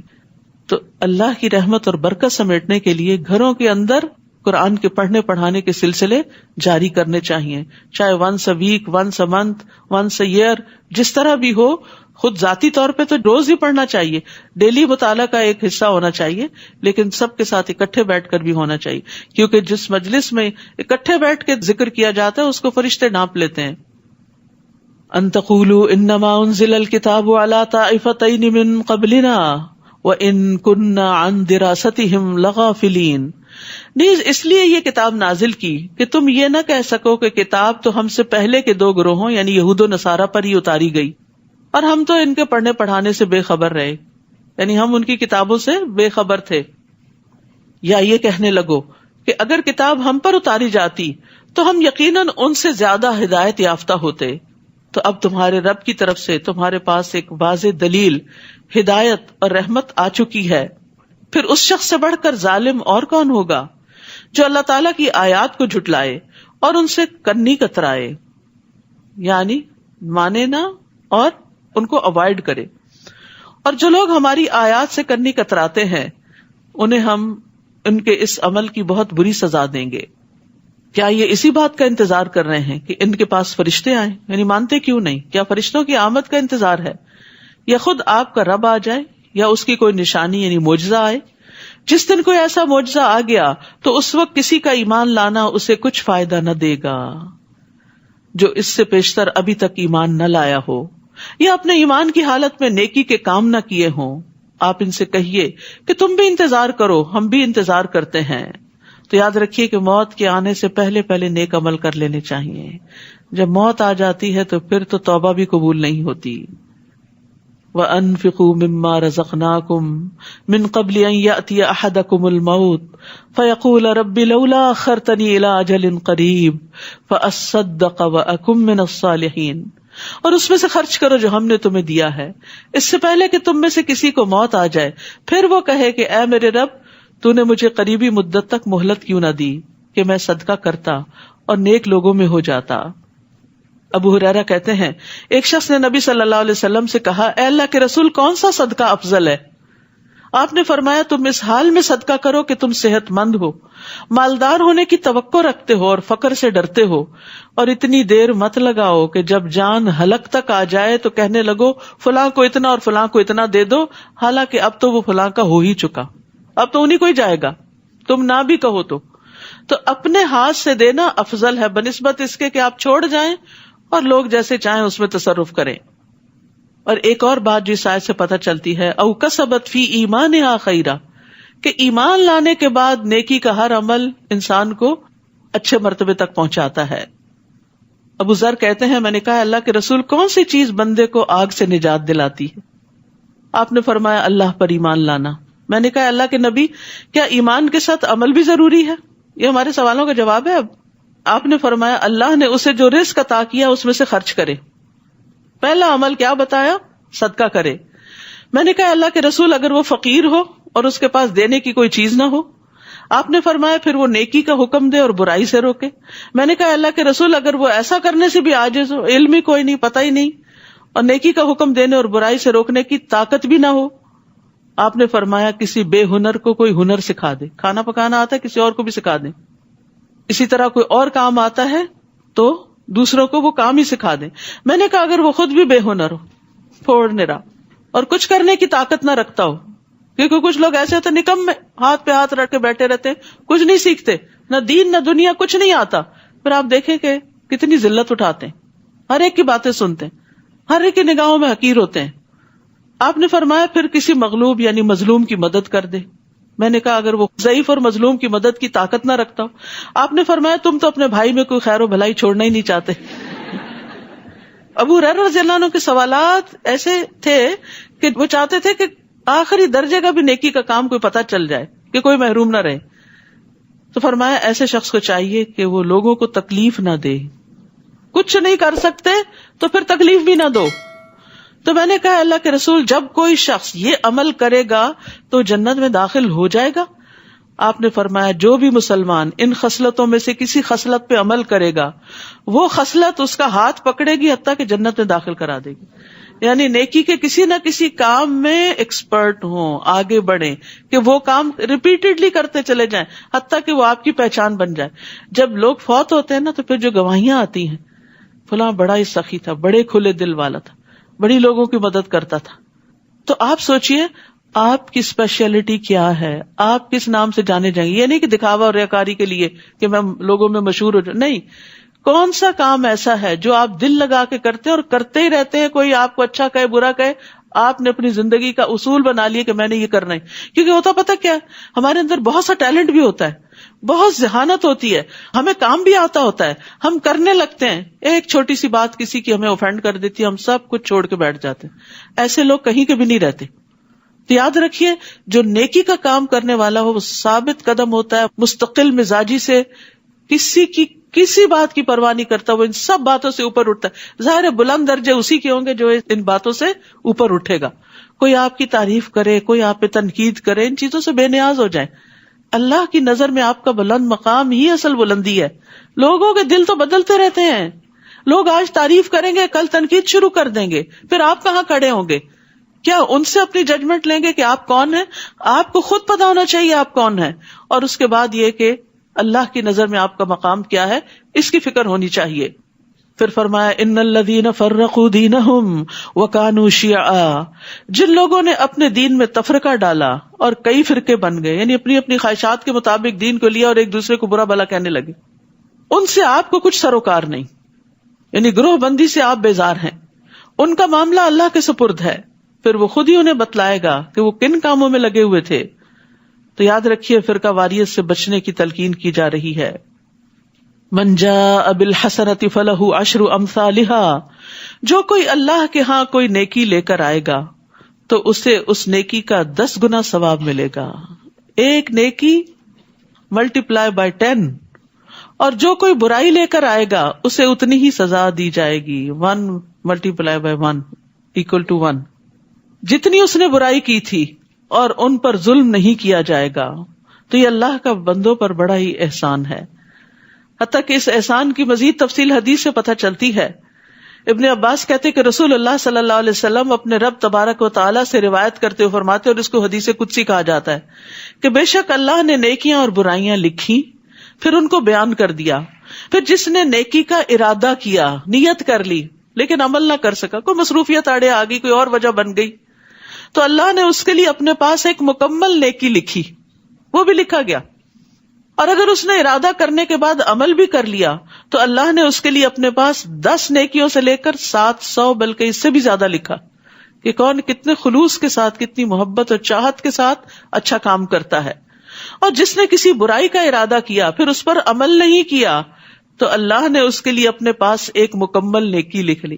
بری نیت تھی لیکن چھوڑ دی تو اس پر بھی نیکی مل گئی. یہ ہے نا اللہ کی رحمت اور فضل. اور اگر اس نے ارادہ کرنے کے بعد عمل بھی کر لیا تو صرف ایک برائی لکھی. تو آپ سوچئے کہ اگر اس ریشو کے ساتھ بھی کسی کی برائیاں نیکیوں سے اوپر ہو جائیں تو پھر اس کا انجام کیا ہونا چاہیے. اللہ نے تو ہمیں نیکیاں کمانے کے کھلے موقع عطا کیے اور ایک ایک نیکی کو پہاڑ بنا دیا، تو پھر بھی اگر کسی کی نیکیاں کم ہیں اور برائیاں ہی اس نے زیادہ کی تو پھر واقعی وہ برائی شخص ہے. قل اننی ہدانی ربی الی صراط مستقیم دینا قیما ملت ابراہیم حنیفا وما کان من المشرکین. آپ ان سے کہیے کہ میرے رب نے مجھے سیدھی راہ دکھا دی ہے، یہی وہ مستحکم دین ہے جو ابراہیم حنیف کا طریق زندگی تھا، اور سیدنا ابراہیم مشرکوں میں سے نہ تھے. قل ان صلاتی ونسکی ومحیای ومماتی للہ رب العالمین.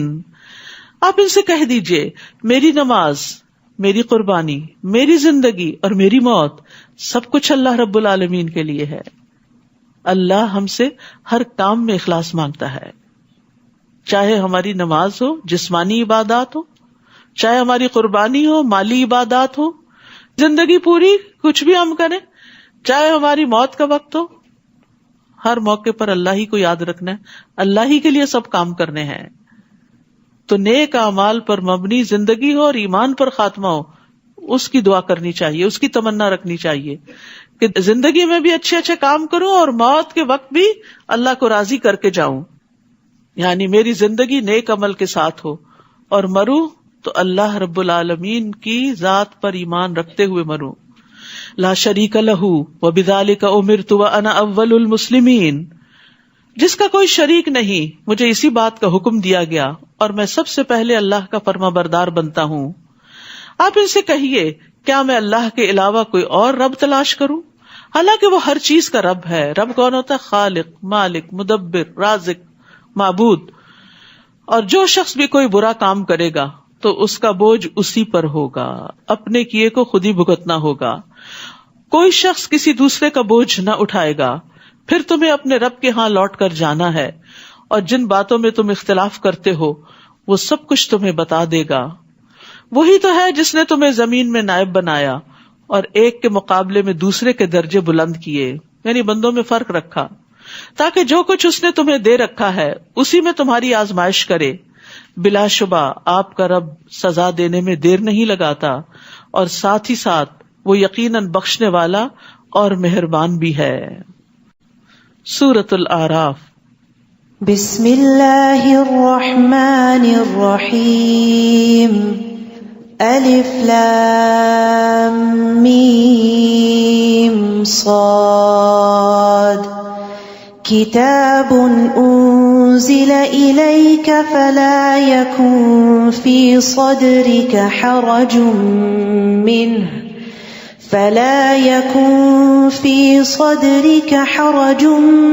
منه لتنذر به وذکرى للمؤمنین.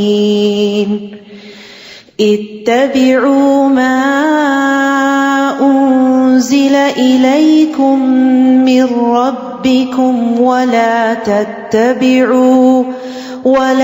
تتبعوا من دونه اولیاء قلیلا ما تذکرون. الف لام میم صاد، یہ کتاب آپ کی طرف نازل کی گئی ہے، اس کی تبلیغ سے آپ کے دل میں گھٹن نہ ہونی چاہیے۔ کتاب اتارنے کی غرض کیا ہے کہ آپ اس کے ذریعے سے لوگوں کو خبردار کریں اور یہ مومنوں کے لیے یاد دہانی کا کام دے۔ جو ایمان نہیں رکھتے ان کو خبردار کرنا، آگاہ کرنا کہ اللہ تعالیٰ کیا چاہتا ہے، اور جو مومن ہیں وہ قرآن کو بار بار کیوں سنیں، کیوں پڑھیں، تاکہ ان کو ریمائنڈر ہو، یاد دہانی ہو کہ ہمیں کیا کیا حکم دیے گئے ہیں۔ لوگو، جو کچھ تمہاری طرف تمہارے رب کی طرف سے نازل کیا گیا ہے اس کی پیروی کرو، اس کے علاوہ دوسرے سرپرستوں کی پیروی نہ کرو، کم ہی تم نصیحت مانتے ہو۔ کتنی ہی بستیاں ہیں جنہیں ہم نے ہلاک کر دیا، ہمارا عذاب ان پر رات کے وقت آیا یا جب وہ دوپہر کو سو رہے تھے۔ یاد رکھیے اللہ سے ہمیشہ عافیت مانگنی چاہیے، نہیں پتا سوتے جاگتے کس وقت کون سی بلا کہاں سے ٹپک پڑے۔ تو یہ عافیت کی دعا ہے، اللہم احفظنی من بین یدی ومن خلفی وعن یمینی وعن شمالی ومن فوقی واعوذ بعظمتک ان اغتال من تحتی، یہ پڑھتے رہنا چاہیے۔ اور پھر خصوصاً غفلت کے وقت جب لوگ غافل ہوں، رات کو آنکھ کھلے، اس وقت بھی اللہ سبحانہ تعالیٰ سے دعا کرنی چاہیے کہ اللہ تعالیٰ ہمارا انجام ہر چیز میں اچھا کرے۔ پھر جب ان پر عذاب آ گیا تو اس وقت ان کی پکار یہی تھی کہ بلا شبہ ہم ہی ظالم تھے، انہوں نے اپنی غلطی کا اعتراف کر لیا، لیکن اس وقت فائدہ کچھ نہیں۔ جن لوگوں کی طرف ہم نے رسول بھیجے تھے ہم ان سے بھی ضرور باز پرس کریں گے اور رسولوں سے بھی ضرور پوچھیں گے، یعنی قیامت کے دن ہر انسان سے سوال ہوگا۔ نبی صلی اللہ علیہ وسلم نے فرمایا تم میں سے ہر شخص نگران ہے اور اس سے اس کی رعیت کے متعلق سوال کیا جائے گا، یعنی شوہر بھی، بیوی بھی، حتیٰ کہ غلام بھی۔ پھر ہم اپنے علم سے پوری حقیقت ان پر بیان کر دیں گے، آخر ہم اس وقت غائب تو نہ تھے۔ اس دن انصاف کے ساتھ اعمال کا وزن کیا جائے گا، جن کے پلڑے بھاری نکلے وہی فلاح پائیں گے۔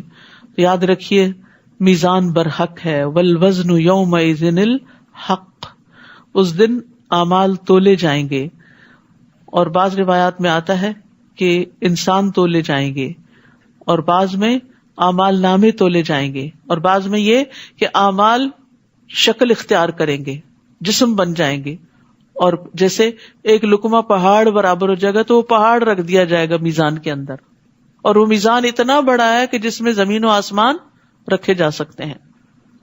نبی صلی اللہ علیہ وسلم نے فرمایا قیامت کے دن بڑے بڑے ترازو رکھے جائیں گے، بس اگر اس میں آسمانوں اور زمین کا وزن کرنا چاہیں تو میزان کی وسعت اس سے زیادہ ہوگی۔ فرشتے پوچھیں گے یہ ترازو کس کے لیے وزن کرے گا، اتنا بڑا ترازو یہ کس کے لیے؟ تو اللہ تعالیٰ فرمائیں گے میں اپنی خلقت میں سے جس کے لیے چاہوں گا۔ تو فرشتے کہیں گے سبحانک ما عبدناک حق عبادتک، اے اللہ تو پاک ہے، ہم تیری عبادت ویسی نہ کر سکے جیسا کہ کرنے کا حق۔ یعنی اگر آپ پہاڑوں جتنی، زمین آسمانوں جتنی نیکیاں کر لیں تو ان کو تولنے کے لیے بھی میزان موجود ہے، لیکن پتہ نہیں ہمارے اس پلڑے میں کتنے ہوں گے، کیا ہوگا، کہ اس زندگی کا کتنا حصہ اللہ کی اطاعت میں ہے اور کتنا نافرمانی میں۔ اور جن کے پلڑے ہلکے ہوئے یعنی نیکی والے پلڑے، تو یہی لوگ ہیں جنہوں نے اپنے آپ کو خسارے میں ڈالا، کیونکہ وہ ہماری آیتوں کے ساتھ ظلم کیا کرتے تھے، یعنی ان کو ان کا حق نہیں دیتے تھے۔ ہم نے تمہیں زمین میں اختیار دیا اور تمہارے لیے سامان زیست بنایا، مگر تم لوگ کم ہی شکر ادا کرتے ہو۔ اللہ نے بنی آدم کو زمین میں چھوڑ دیا اور ہر طرح کی نعمتیں دی، لیکن انسان نعمتیں استعمال کرتا جاتا ہے مگر اللہ کو بھول جاتا ہے۔ اور افسوس یہ جتنی نعمتیں زیادہ ہوتی ہیں اتنی غفلت بڑھتی ہے، اتنی اللہ سے دوری زیادہ ہو جاتی ہے۔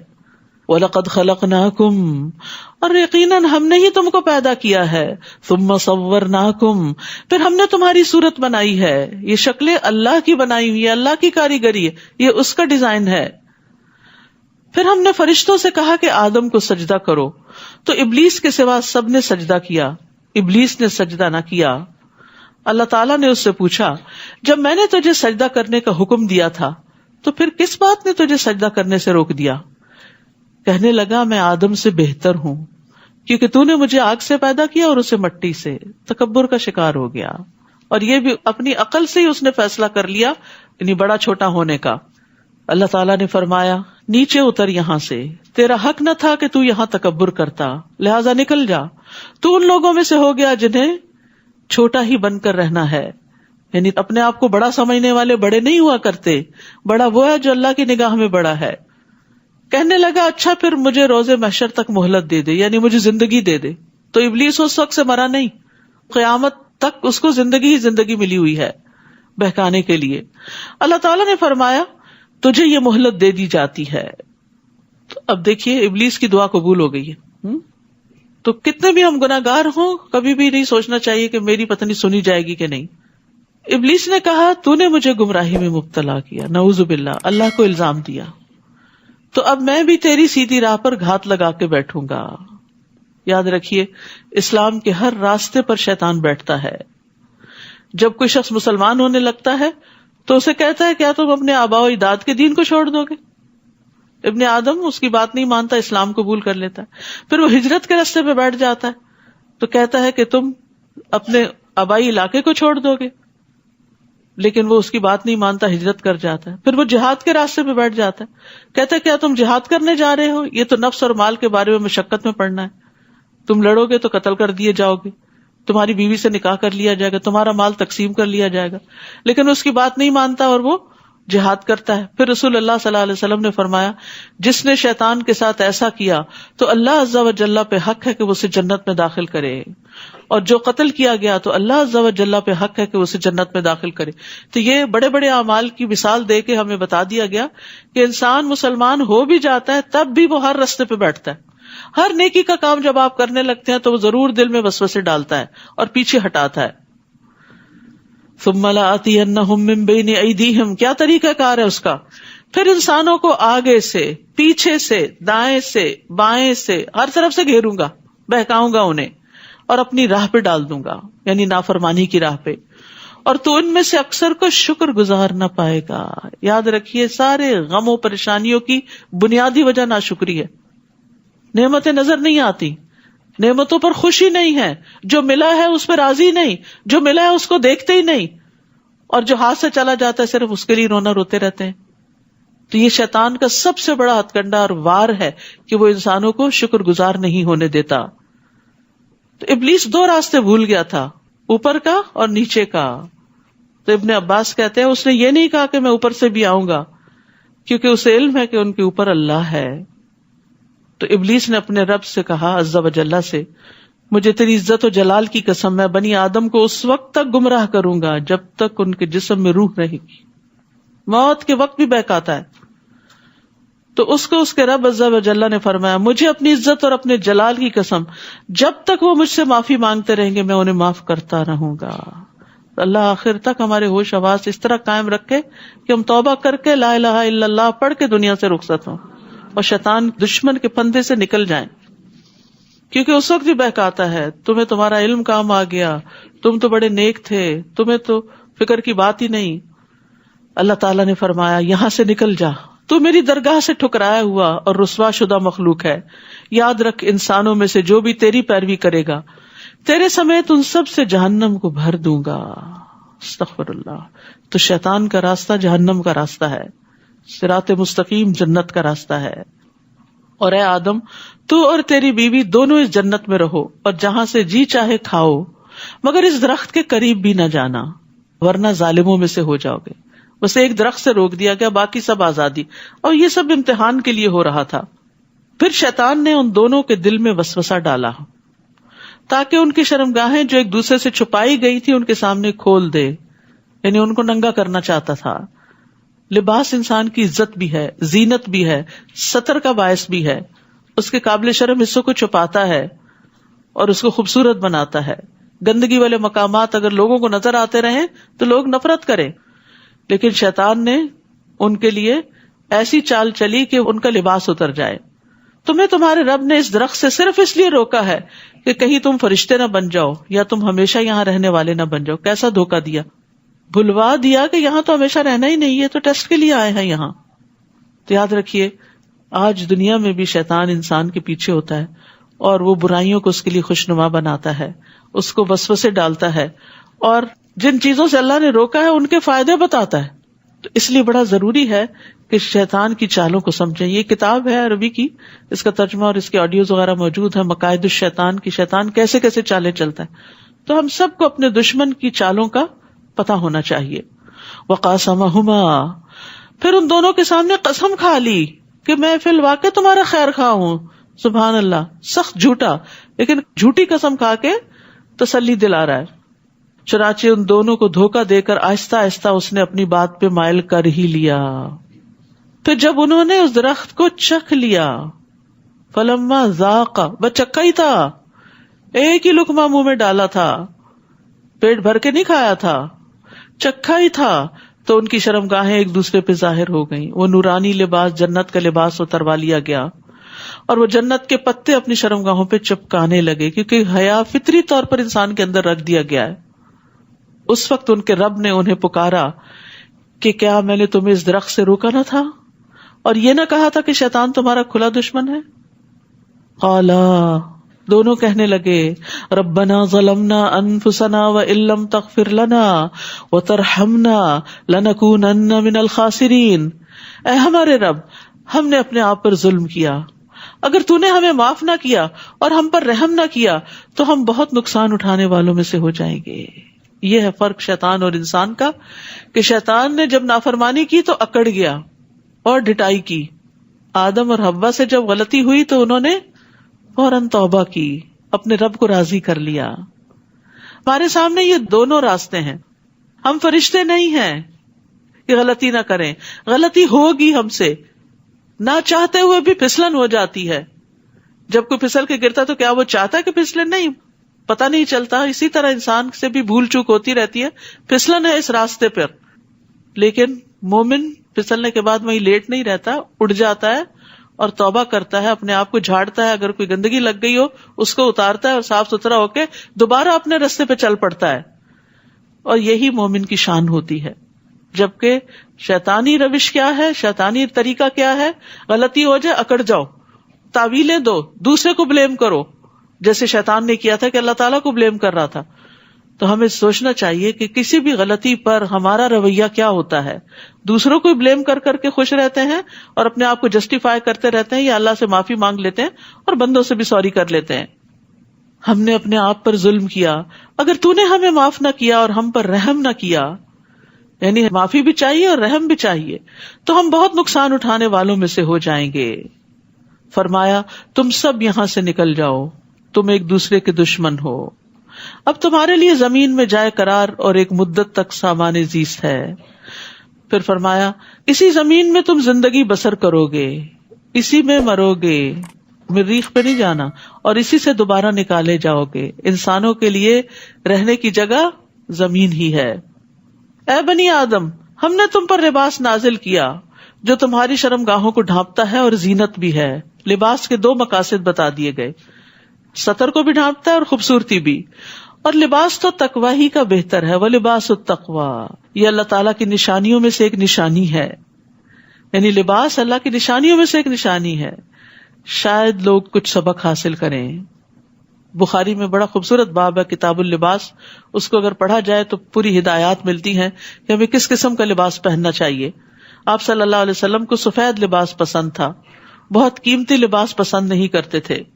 اے بنی آدم، ایسا نہ ہو کہ شیطان تمہیں فتنے میں مبتلا کر دے جیسے اس نے تمہارے والدین کو جنت سے نکلوا دیا تھا. خبردار کیا جا رہا ہے، وہ جو تمہارے والدین کا دشمن تھا وہ تمہارا بھی دشمن ہے. ان کو نکلوایا تھا کہیں تمہیں بھی جنت سے محروم نہ کرے. اور ان سے ان کے لباس اتروا دیے تھے تاکہ ان کی شرمگاہیں انہیں دکھلا دے.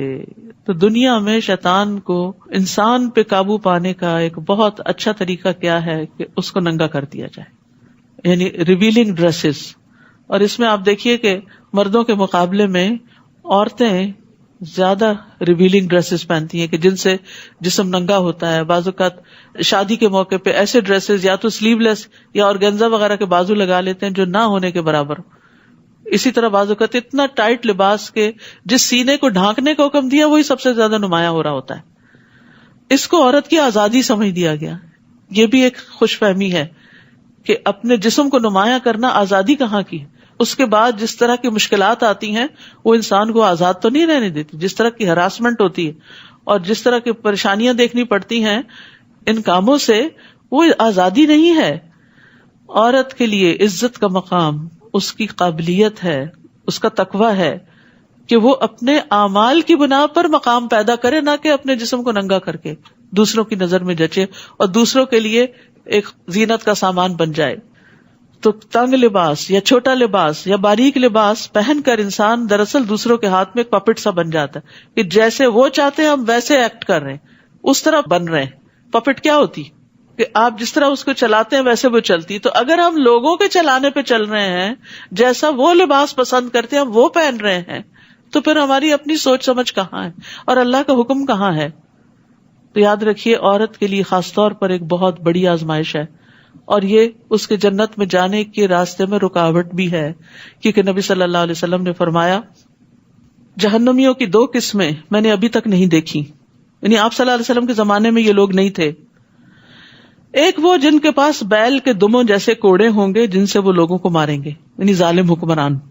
دوسری وہ عورتیں جو کپڑے پہننے کے باوجود ننگی ہوں گی، مائل ہونے والی اور دوسروں کو مائل کرنے والی، یعنی خود مردوں کی طرف اٹریکٹ ہوں گی اور ان کو اپنی طرف اٹریکٹ کریں گی. ان کے سر بختی اونٹ کے کوہان کی طرح ہیں. خاص طور پر ہیئر سٹائل کی بات کی گئی ہے، اونچے سر. ایسی عورتیں جنت میں داخل نہیں ہوں گی اور نہ ہی اس کی خوشبو پائیں گی، حالانکہ اس کی خوشبو اس طرح لمبے فاصلے سے آتی ہے. تو یاد رکھیے اللہ سبحانہ تعالیٰ نے قرآن میں اور نبی صلی اللہ علیہ وسلم نے سنت میں واضح کر دیا کہ ایک عورت کا لباس کیسے ہونا چاہیے. مردوں کا بھی، یعنی کہ مردوں کو اجازت ہے، کیونکہ اہل عرب جو تھے ننگے طواف کرتے تھے. شیطان نے ان کو یہ سجھا دیا کہ جن کپڑوں میں تم گناہ کرتے ہو ان میں تم اللہ کی عبادت نہ کرو، حالانکہ اللہ سبحانہ تعالیٰ کا حکم کیا تھا، خذوا زینتکم عند کل مسجد، ہر عبادت گاہ میں اپنی زینت اختیار کرو، یعنی مناسب لباس پہن کر عبادت کرو. اے بنی آدم ایسا نہ ہو کہ شیطان تمہیں فتنے میں مبتلا کر دے، جیسا کہ اس نے تمہارے والدین کو جنت سے نکلوا دیا اور ان سے ان کے لباس اتروا دیے تاکہ ان کی شرمگاہیں انہیں دکھلا دے. وہ اور اس کا قبیلہ تمہیں ایسی جگہ سے دیکھتے ہیں جہاں سے تم انہیں نہیں دیکھ سکتے. ہم نے شیطانوں کو ان لوگوں کا سرپرست بنا دیا ہے جو ایمان نہیں لاتے، یعنی وہ ان پر خوب مسلط رہتے ہیں.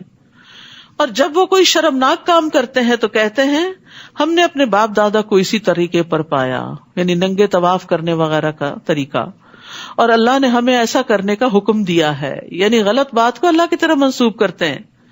تقویٰ کا خود ساختہ معیار. آپ ان سے کہیے کہ اللہ کبھی بے حیائی کا حکم نہیں دیتا. کیا تم اللہ کے ذمے ایسی باتیں لگاتے ہو جو تم جانتے نہیں؟ آپ کہہ دیجئے میرے رب نے تو انصاف کا حکم دیا ہے اور اس بات کا کہ ہر مسجد میں نماز کے وقت اپنی توجہ ٹھیک اسی کی طرف رکھو، یعنی عبادت خالصتاً اللہ کے لیے، اور پھر دین کو اسی کے لیے خالص کرتے ہوئے اس کو پکارو. جس طرح اس نے تمہیں پہلے پیدا کیا اسی طرح تم پھر دوبارہ پیدا کیے جاؤ گے. ایک فریق کو تو اس نے ہدایت دی اور دوسرے فریق پر گمراہی واجب ہو گئی، کیونکہ انہوں نے اللہ کو چھوڑ کر شیطانوں کو اپنا سرپرست بنا لیا تھا. پھر وہ یہ بھی سمجھ رہے ہیں کہ وہ سیدھی راہ پر ہیں. یعنی بہت سے لوگ اس دھوکے میں مبتلا ہیں، غلط کرتے ہوئے اپنے آپ کو جسٹیفائی کرتے ہیں اور اپنے آپ کو صحیح سمجھتے ہیں، اور اگر ان کو روکا جائے کہ ایسا نہ کرو تو وہ ان کو ہی الٹا غلط قرار دیتے ہیں.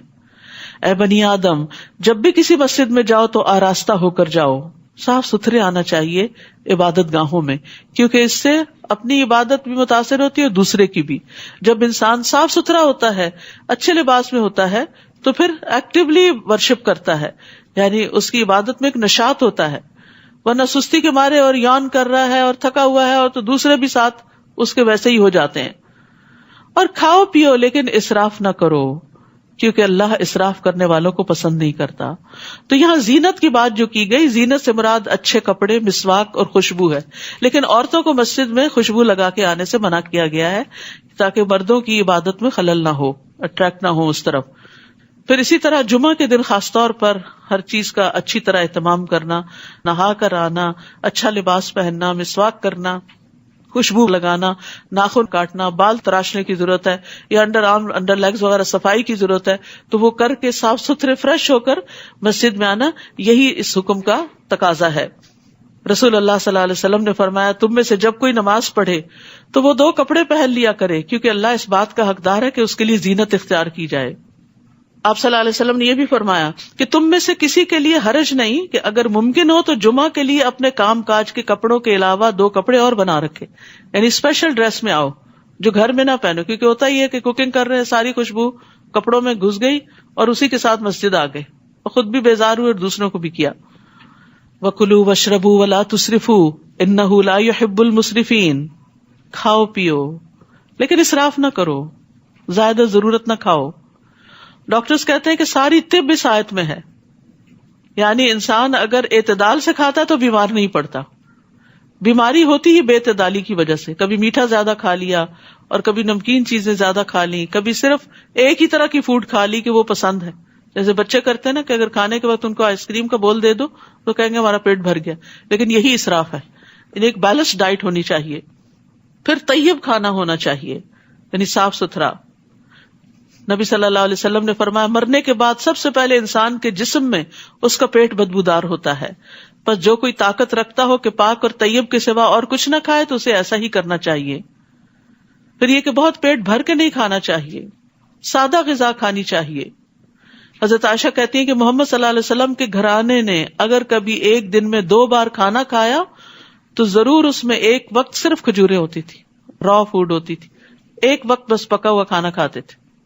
اب آگے آ رہے ہیں نا روزے، تب آپ دیکھ سکتے ہیں کہ اپنے ٹائم کو، کیونکہ راتیں چھوٹی ہیں، کھانے کے اوقات تنگ ہیں، تو اس میں اچھا سا مینیو پلان کریں کہ جس میں اس آیت پر عمل ہو سکے۔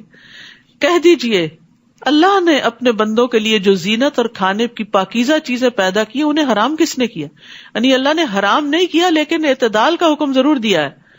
آپ کہیے کہ یہ چیزیں دنیا کی زندگی میں ان لوگوں کے لیے ہیں جو ایمان لائے، یعنی ایمان والوں کے لیے اچھی چیز کھانا یا پہننا حرام نہیں ہے، اور قیامت کے دن تو خالصتاً انہی کے لیے ہوں گی۔ ہم اسی طرح اپنی آیات کو صاف صاف بیان کرتے ہیں ان لوگوں کے لیے جو علم رکھتے ہیں۔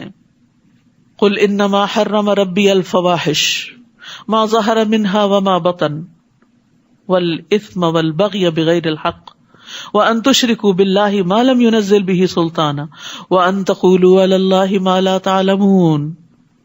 آپ ان سے کہیے میرے رب نے جو چیزیں حرام کی ہیں وہ یہ ہیں: بے حیائی کے کام، خواہ ظاہر ہوں یا پوشیدہ، سامنے ہو یا چھپ کے، چاہے زنا ہو، چوری ہو، ڈاکہ ہو، کچھ بھی، اور گناہ کے کام، سارے گناہ کے کام منع ہیں اور ان کے بارے میں جاننا چاہیے کہ گناہ کس کو کہتے ہیں۔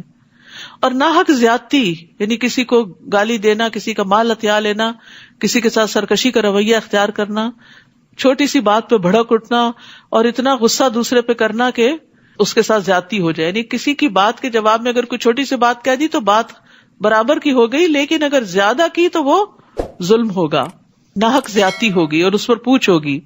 اور یہ کہ تم اللہ کے شریک بناؤ جس کے لیے اس نے کوئی سند نہیں اتاری، اور یہ کہ تم اللہ کے ذمے ایسی باتیں لگا دو جن کا تمہیں علم نہیں، اسے سب سے بڑا جرم قرار دیا گیا۔ شرک کے بھی آگے اس کو رکھا گیا کہ اللہ کے ذمے ناحق باتیں لگانا کہ جو اللہ تعالیٰ کا حکم نہیں ہے، یہ کہنا کہ یہ اللہ نے فرمایا ہے۔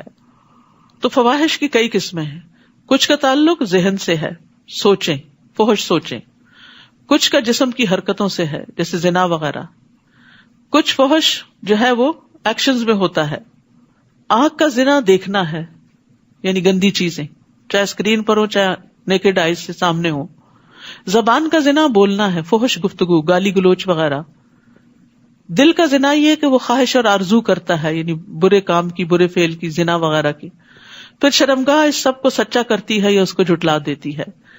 اسی طرح تکبر، خود پسندی، ریا، نفاق، یہ بھی فحش چیزیں ہیں، یعنی حرام چیزیں ہیں جن کو دل میں رکھا جائے۔ پھر اسی طرح باتوں میں بےہودہ گوئی، فضول باتیں کرنا۔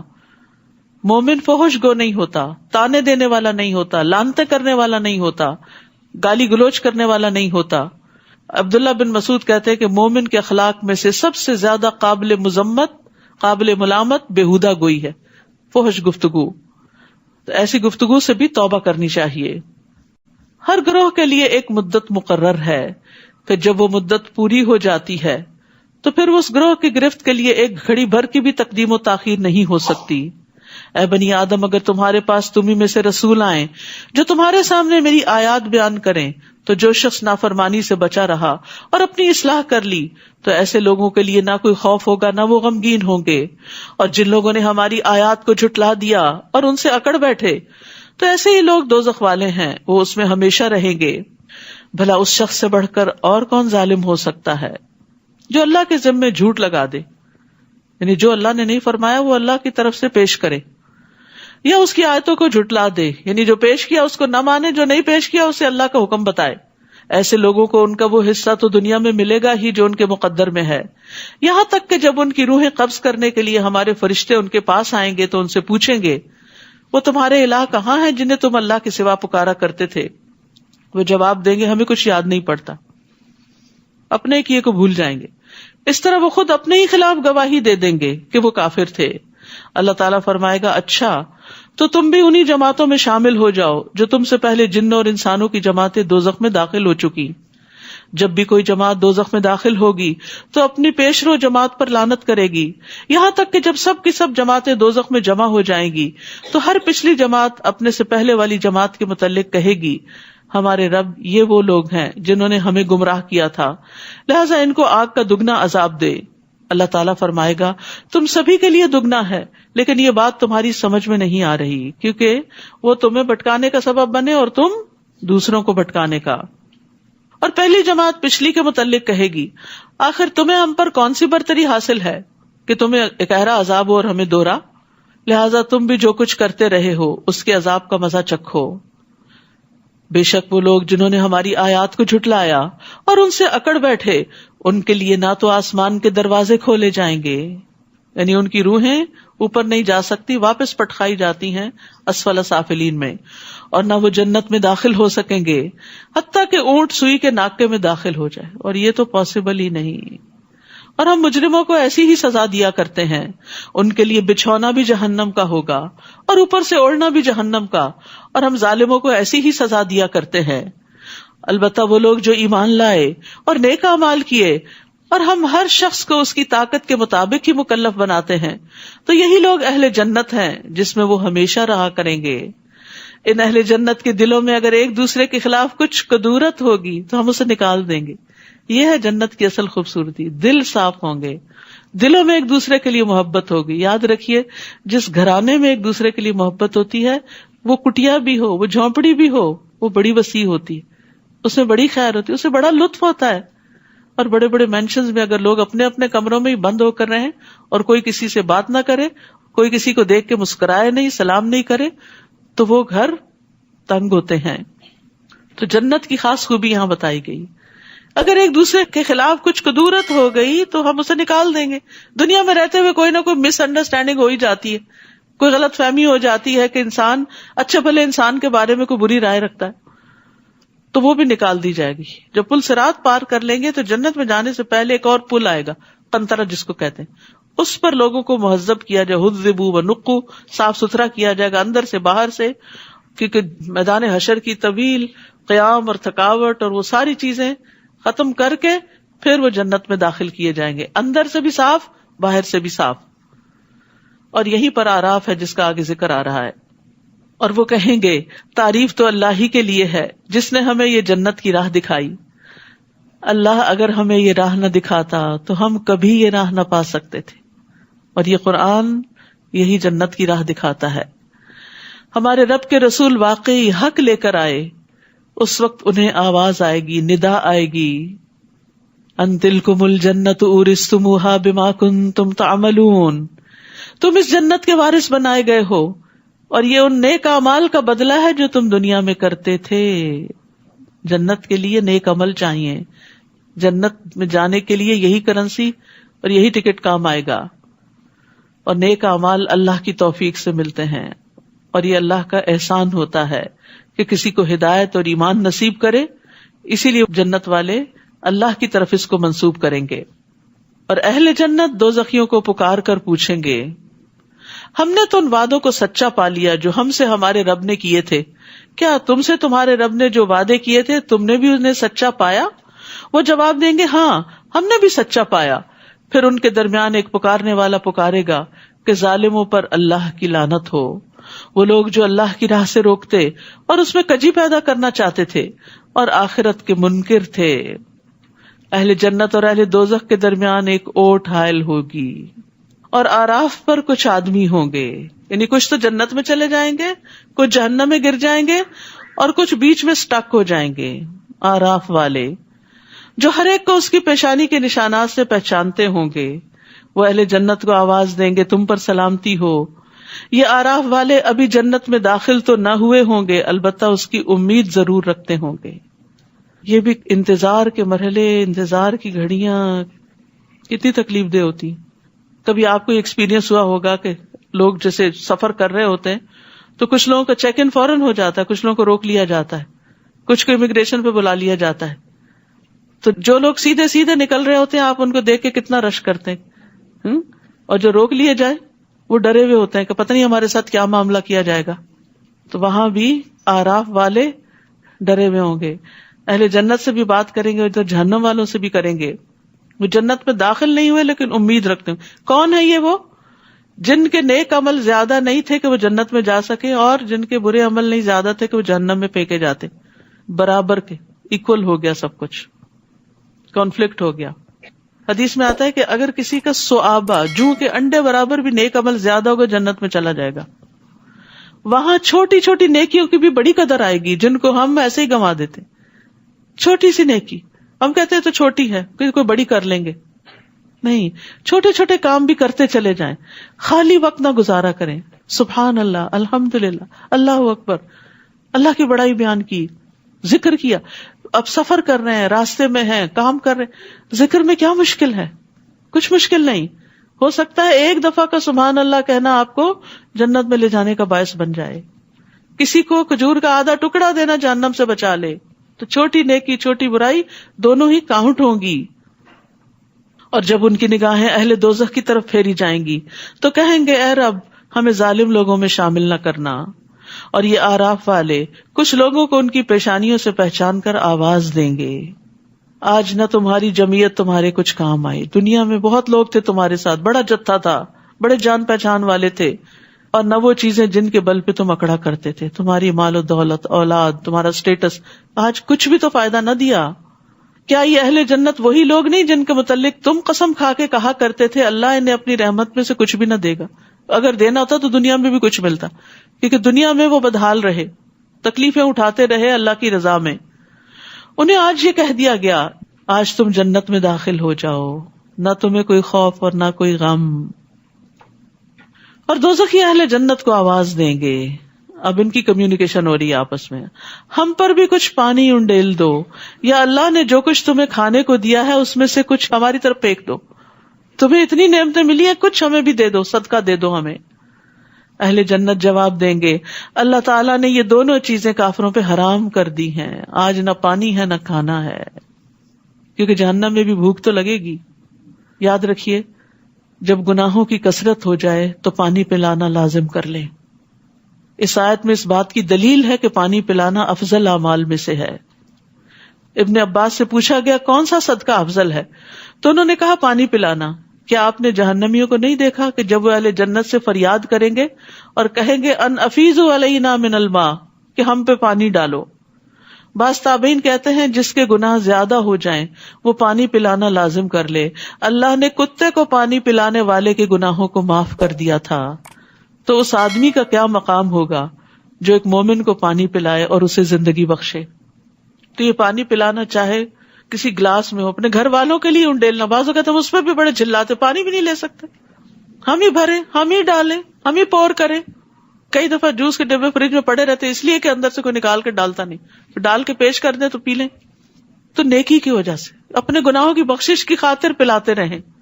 اور پھر اس سے بڑے بڑے پروجیکٹس بھی ہو سکتے ہیں، کنویں کھدوائے جا سکتے ہیں، نہریں بنوائی جا سکتی ہیں، اور اسی طرح خیر کے کام کیے جا سکتے ہیں. جابر رضی اللہ عنہ کہتے ہیں کہ رسول اللہ صلی اللہ علیہ وسلم نے فرمایا جس نے کوئی کنواں کھدوایا پھر جو بھی پیاسا جاندار اس میں سے پانی پیے، یا کوئی جن یا انسان یا کوئی پرندہ، تو قیامت تک اللہ اس بندے کو اجر دیتا رہے گا. قیامت تک، جب تک وہ کنواں باقی رہے گا، جب تک وہ نلکا چلتا رہے گا. سعید بن مسیب سے روایت ہے کہ سعد بن عبادہ رضی اللہ عنہ نبی صلی اللہ علیہ وسلم کے پاس آئے، پوچھا آپ کے نزدیک سب سے پسندیدہ صدقہ کون سا ہے؟ فرمایا پانی پلانا، اور پانی روکنا گناہ کا باعث ہے۔ 3 شخص ایسے ہیں جن سے اللہ قیامت کے دن کلام نہیں کرے گا، نہ ان کو دیکھے گا نہ پاک کرے گا، اور ان کے لیے دردناک عذاب ہوگا۔ ان میں سے ایک وہ شخص جس کے پاس ضرورت سے زیادہ پانی تھا، پھر وہ مسافروں کو نہیں پلاتا تھا، کیونکہ اس زمانے میں جن کے پاس پانی تو مر بھی جاتے تھے پیاس سے۔ اور ایک اور روایت میں آتا ہے کہ آج میں تجھ پہ اپنا فضل نہیں کروں گا جس طرح تو نے اپنے فضل کو روکا ہوا تھا جسے تیرے ہاتھوں نے نہیں بنایا تھا۔ تو وہ جنہوں نے اپنے دین کو کھیل اور تماشا بنا رکھا تھا اور دنیا کی زندگی نے انہیں دھوکے میں ڈال رکھا تھا، لہٰذا آج ہم انہیں ایسے ہی بھلا دیں گے جیسے انہوں نے اس ملاقات کے دن کو بھلا رکھا تھا اور ہماری آیتوں کا انکار کیا کرتے تھے۔ ہم ان لوگوں کے پاس ایسی کتاب لائے ہیں جسے ہم نے علم کی بنا پر مفصل بنا دیا ہے، علم کی بنا پر مفصل ہے۔ یہ کتاب ان لوگوں کے لیے ہدایت اور رحمت ہے جو ایمان لاتے ہیں۔ ایمان والوں کی تو محبت ہے اس کتاب سے، اور وہ اس کو پڑھنا چاہتے ہیں، سمجھنا چاہتے ہیں، اس کے ساتھ زندگی بسر کرنا چاہتے ہیں۔ یہ لوگ بس اب اس کے انجام کا انتظار کر رہے ہیں جس کا پتہ یہ کتاب دے رہی ہے۔ جس دن اس کا انجام سامنے آ جائے گا تو جن لوگوں نے پہلے کتاب کو بھلا رکھا تھا وہ کہیں گے واقعی ہمارے پاس رسول حق بات لے کر آئے تھے، پھر اب کیا ہمارے لیے کوئی سفارشی ہیں جو ہماری سفارش کرے، یا ہمیں دنیا میں واپس ہی بھیج دیا جائے تاکہ جو کام ہم کرتے رہے اس کے علاوہ دوسری قسم کے کام کریں۔ ان لوگوں نے اپنے آپ کو خسارے میں ڈال دیا، اور جو کچھ بھی وہ باتیں بنایا کرتے تھے انہیں کچھ یاد نہ رہے گی۔ ان ربکم اللہ الذی خلق السماوات والارض فی 6 ایام ثم استوى علی العرش، یقیناً تمہارا رب وہ اللہ ہے جس نے آسمانوں اور زمین کو 6 دن میں پیدا کیا، پھر اپنے عرش پر قرار پکڑا۔ وہی رات کو دن پر ڈھانک دیتا ہے، پھر دن رات کے پیچھے دوڑا چلا آتا ہے، اور سورج، چاند، ستارے سب چیزیں اللہ کے حکم کے تابع ہیں۔ یاد رکھو اسی نے پیدا کیا تو حکم بھی اسی کا چلے گا۔ یہ ساری مخلوق، یہ ساری کائنات اس کی ہے، ان سب پہ اسی کا حکم چلتا، وہی چلا رہا ہے ان سب کو۔ تو بندے کو بائی چوائس اپنے اوپر اللہ کا حکم نافذ کرنا چاہیے۔ بڑا بابرکت ہے اللہ جو سارے جہانوں کا رب ہے۔ اپنے رب کو گڑ گڑاتے ہوئے اور چپکے چپکے پکارو، یقیناً وہ حد سے بڑھنے والوں کو پسند نہیں کرتا۔ تو دعا کے بھی آداب ہیں، دعا میں وہ طریقے اختیار نہیں کرنے چاہیے کہ جو سنت سے ثابت نہیں۔ تضرع کا مطلب ہوتا ہے اللہ کے سامنے ذلت اور عاجزی اختیار کرنا، اللہ میں بہت گناہ گار ہوں، اپنے گناہوں کا اقرار کرتے ہوئے دعائیں مانگنا۔ اور خفیہ کا مطلب ہے چھپ چھپ کے رونا اور چھپ چھپ کے دعائیں کرنا، کیونکہ ریاکاری کرنے والوں کو اللہ کی ربوبیت پہ یقین نہیں ہوتا، اور منافقین تو دھوکہ دے رہے ہوتے، لوگوں کے سامنے ٹسوے بہاتے اور لوگوں کو یقین دلاتے ہیں ہم بڑے نیک ہیں، حالانکہ اکیلے میں نہ کبھی روئے اور نہ کبھی ایسی دعائیں مانگی۔ تو چھپ کر رب کو پکارنے کی بات کی جا رہی ہے۔ حسن بن ابی حسن کہتے ہیں ہم نے ایسے لوگوں کا زمانہ پایا جس میں زمین پر عمل کرنے والے جب اپنے عمل کو چھپانے کی قدرت رکھتے تھے تو اپنے عمل کو کبھی ظاہر نہیں کرتے تھے، اور وہ دعاؤں میں بہت محنت کرتے لیکن کوئی ان کی آواز نہیں سنتا تھا۔ یہ ان کے اور ان کے رب کے درمیان سرگوشیاں ہوتی تھی۔ دل ہی دل میں پکارو، چپ کے پکارو، گڑ گڑا کے پکارو، رو کے پکارو، چھپ کے پکارو، تاکہ آپ کا اور اپنے رب کا ایک 1-on-1 کنیکشن ہو۔ اور زمین میں حالات کی درستگی کے بعد ان میں بگاڑ پیدا نہ کرو، اور اللہ کو خوف اور امید سے پکارو، یعنی دعا مانگتے ہو مایوس نہ ہو، امید بھی ہو اور ڈر بھی ہو کہ کہیں میرے کوئی گناہ نہ رکاوٹ بنے۔ یقیناً اللہ کی رحمت نیک کردار لوگوں سے قریب ہے، محسنین کے قریب ہے۔ تو یاد رکھیے ایمان، تقوی، احسان، اس کی وجہ سے رحمتیں اور برکتیں ملتی ہیں۔ وہی تو ہے جو اپنی رحمت بارش سے پیشتر ہواؤں کو خوشخبری کے طور پہ بھیجتا ہے، حتیٰ کہ وہ ہوائیں بھاری بادلوں کو اٹھا لاتی ہیں تو ہم ان بادلوں کو کسی مردہ علاقے کی طرف چلاتے ہیں، پھر اس سے بارش برساتے ہیں تو اسی مردہ زمین سے ہر طرح کے پھل نکالتے ہیں۔ اسی طرح ہم مردوں کو بھی زمین سے نکال کھڑا کریں گے، شاید اس مشاہدے سے تم کوئی نصیحت پکڑو۔ اور عمدہ زمین اپنے رب کے حکم سے خوب سبزہ اگاتی ہے، اور جو خراب زمین ہوتی ہے اس سے جو کچھ تھوڑا بہت نکلتا ہے وہ بھی ناقص ہوتا ہے۔ تو یہ زمین سے مراد انسان ہے۔ اچھے انسانوں سے بڑے پیمانے پہ خیر پھوٹتی ہے، اور جن کے اندر شر ہوتا ہے وہ چھوٹی سی خیر کرتے ہیں تو اس میں بھی کچھ شر چھپا ہوا ہوتا ہے۔ اسی طرح ہم اپنی آیات کو مختلف طریقوں سے ان لوگوں کے لیے بیان کرتے ہیں جو شکر بجا لاتے ہیں۔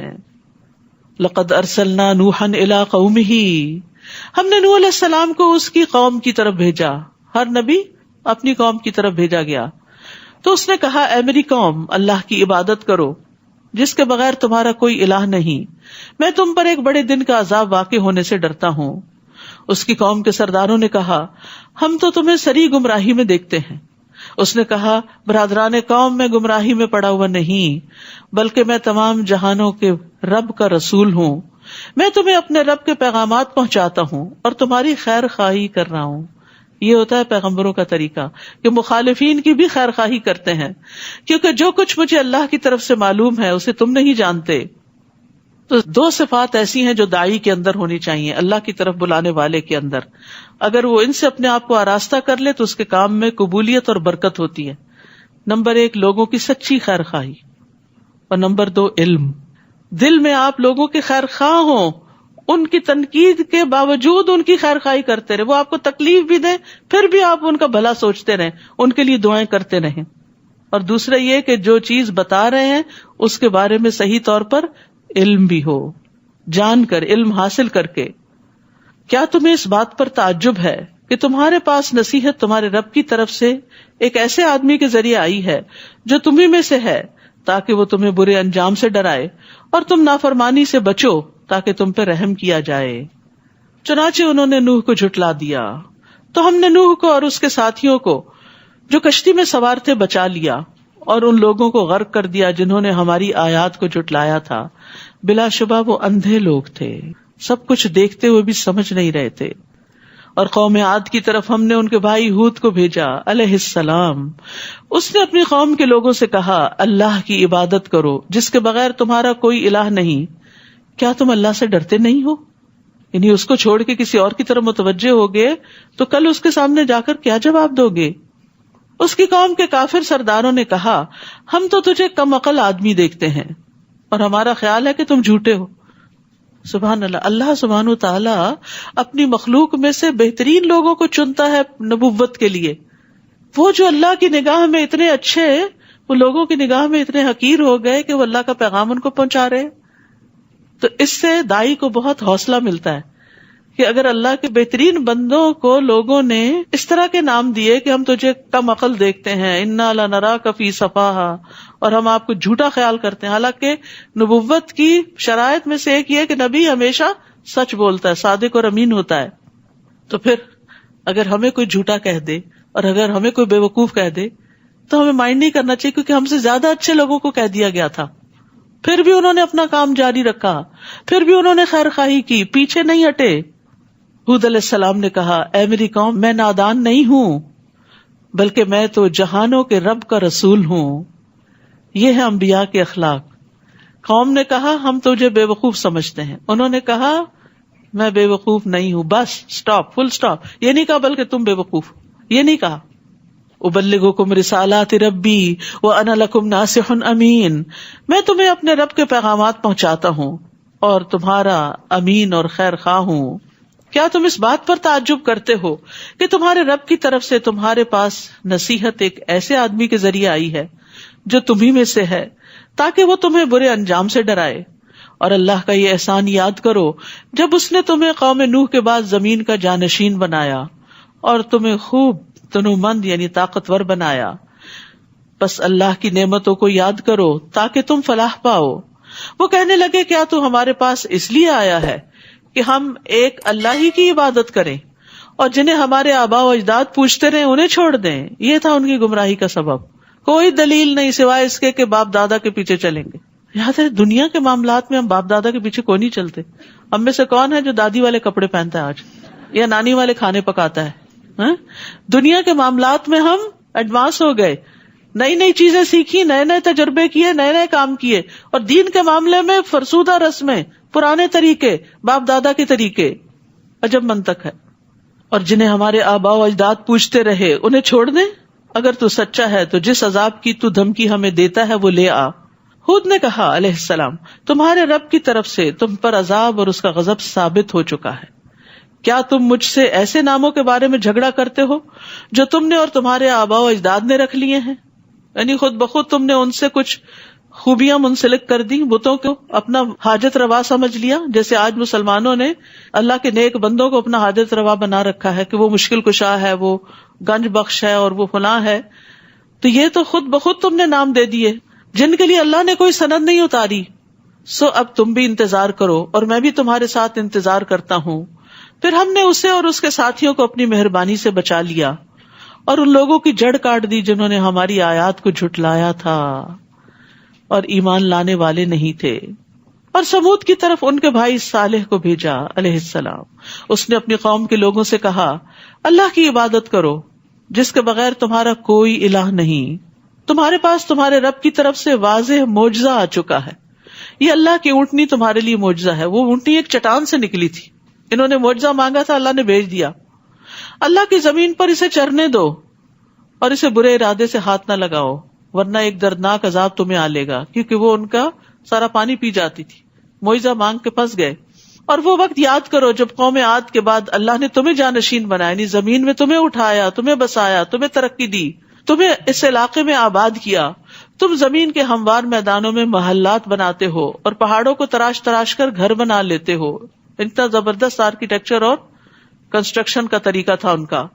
لہٰذا اللہ کے احسانات کو یاد کرو، یعنی جس نے تمہیں عقل، سمجھ اور یہ وسائل، ریسورسز اور ان کو استعمال کرنے کے طریقے سکھائے، اور زمین میں فساد نہ مچاتے پھرو. ہود علیہ السلام کی قوم کے متکبر سرداروں نے ان کمزور لوگوں کو جو ان میں سے ایمان لا چکے تھے کہا، کیا تم جانتے ہو کہ صالح اپنے رب کا رسول ہے؟ یعنی تم کیوں مان گئے ہو؟ تم کیوں صالح کے پیچھے جا رہے ہو؟ تمہارے پاس کیا دلیل ہے؟ یعنی ان سے جھگڑنے لگے. وہ کہنے لگے، جو کچھ اسے دے کر بھیجا گیا ہم تو اس پر ایمان رکھتے ہیں. متکبر کہنے لگے، جس بات پر تم ایمان لانے والے ہو ہم اسے ماننے والے نہیں. سمجھنے کی، جاننے کی کوشش ہی نہیں کی تو ایمان کہاں سے آتا؟ چنانچہ انہوں نے اونٹنی کی کونچیں کاٹ ڈالی اور اپنے رب کے حکم سے سرتابی کی اور کہنے لگے، صالح اگر تو رسول ہے تو جس عذاب کی تو ہمیں دھمکی دیتا ہے وہ لے آ. کیا حوصلہ تھا ان لوگوں کا، کیا اکڑ تھی، کیا تکبر تھا کہ اپنے لیے عذاب مانگا. آخر انہیں زلزلے نے آ لیا اور وہ اپنے گھروں میں اوندھے پڑے کے پڑے رہ گئے. بڑی بڑی عمارتیں انہیں کے اوپر گر پڑی. پھر صالح یہ کہتے ان کے ہاں سے چلے گئے، اے قوم، میں نے تمہیں اپنے رب کا پیغام پہنچا دیا تھا اور تمہاری خیر خواہی بھی کی، لیکن تم تو خیر خواہی کرنے والوں کو پسند ہی نہیں کرتے. اور لوط نے جب اپنی قوم سے کہا علیہ السلام، تم بے حیائی کا وہ کام کرتے ہو جو تم سے پہلے اہل دنیا میں سے کسی نے بھی نہیں کیا. تم شہوت رانی کے لیے عورتوں کو چھوڑ کر مردوں کے پاس آتے ہو. تم تو حد سے بڑے ہوئے لوگ ہو. یعنی عجیب و غریب خواہشات تھی ان کی. اور اس کی قوم کو اس کے سوا کوئی جواب بن نہ پایا کہ انہوں نے یہ کہہ دیا، اپنی بستی سے انہیں نکال دو، یہ لوگ بڑے پاک باز بنتے ہیں. یعنی نصیحت کرنے والوں کو ہی ختم کر دو تاکہ کوئی برا بھلا کہے ہی نہ، کیونکہ وہ اپنے برے اعمال پہ فخر کرتے تھے اور نیک لوگوں کا مذاق اڑاتے. یہ بری قوموں کا یہی حال ہوتا ہے کہ وہ نیکی کرنے والوں کو بے وقوف سمجھتے ہیں اور جن گناہوں کی گندگی میں وہ گرفتار ہوتے ہیں اس پہ فخر کرتے ہیں. چنانچہ ہم نے لوط اور اس کے اہل خانہ کو بچا لیا بجز اس کی بیوی کے کہ وہ باقی ماندہ ہلاک ہونے والوں میں سے تھی، کیونکہ اس کی ہمدردیاں اس بری قوم کے ساتھ تھی. تو جو جس کے ساتھ محبت کرتا ہے اسی کے ساتھ اٹھتا ہے. اور اس قوم پر پتھروں کی بارش برسائی، بس دیکھ لیجئے کہ مجرموں کا انجام کیسا ہوا. اور اہل مدین کی طرف ہم نے ان کے بھائی شعیب کو بھیجا علیہ السلام. اس نے کہا، اے میری قوم، اللہ کی عبادت کرو، تمہارے لیے اس کے سوا کوئی الہ نہیں. تمہارے پاس تمہارے رب کی طرف سے ایک واضح دلیل آ چکی ہے، لہذا ناپ اور تول پورا رکھا کرو اور لوگوں کو ان کی چیزیں کم نہ دیا کرو. لین دین میں ڈنڈی مارتے تھے. اور زمین میں اصلاح ہو جانے کے بعد اس میں بگاڑ پیدا نہ کرو. یہی بات تمہارے لیے بہتر ہے اگر تم واقعی مومن ہو. اور زندگی کی ہر راہ پر رہزن بن کر نہ بیٹھ جاؤ کہ لوگوں کو دھمکاتے پھرو، اور جو شخص اللہ پر ایمان لائے اسے اس کی راہ سے روکنے لگو. یعنی راستوں پر اس لیے نہ کھڑے ہو جاؤ کہ اللہ کے راستے سے لوگوں کو روکو، اور جو دین کی طرف آئے انہیں اس سے منع کرو. اور اس سیدھی راہ میں کجی کے درپے ہو جاؤ.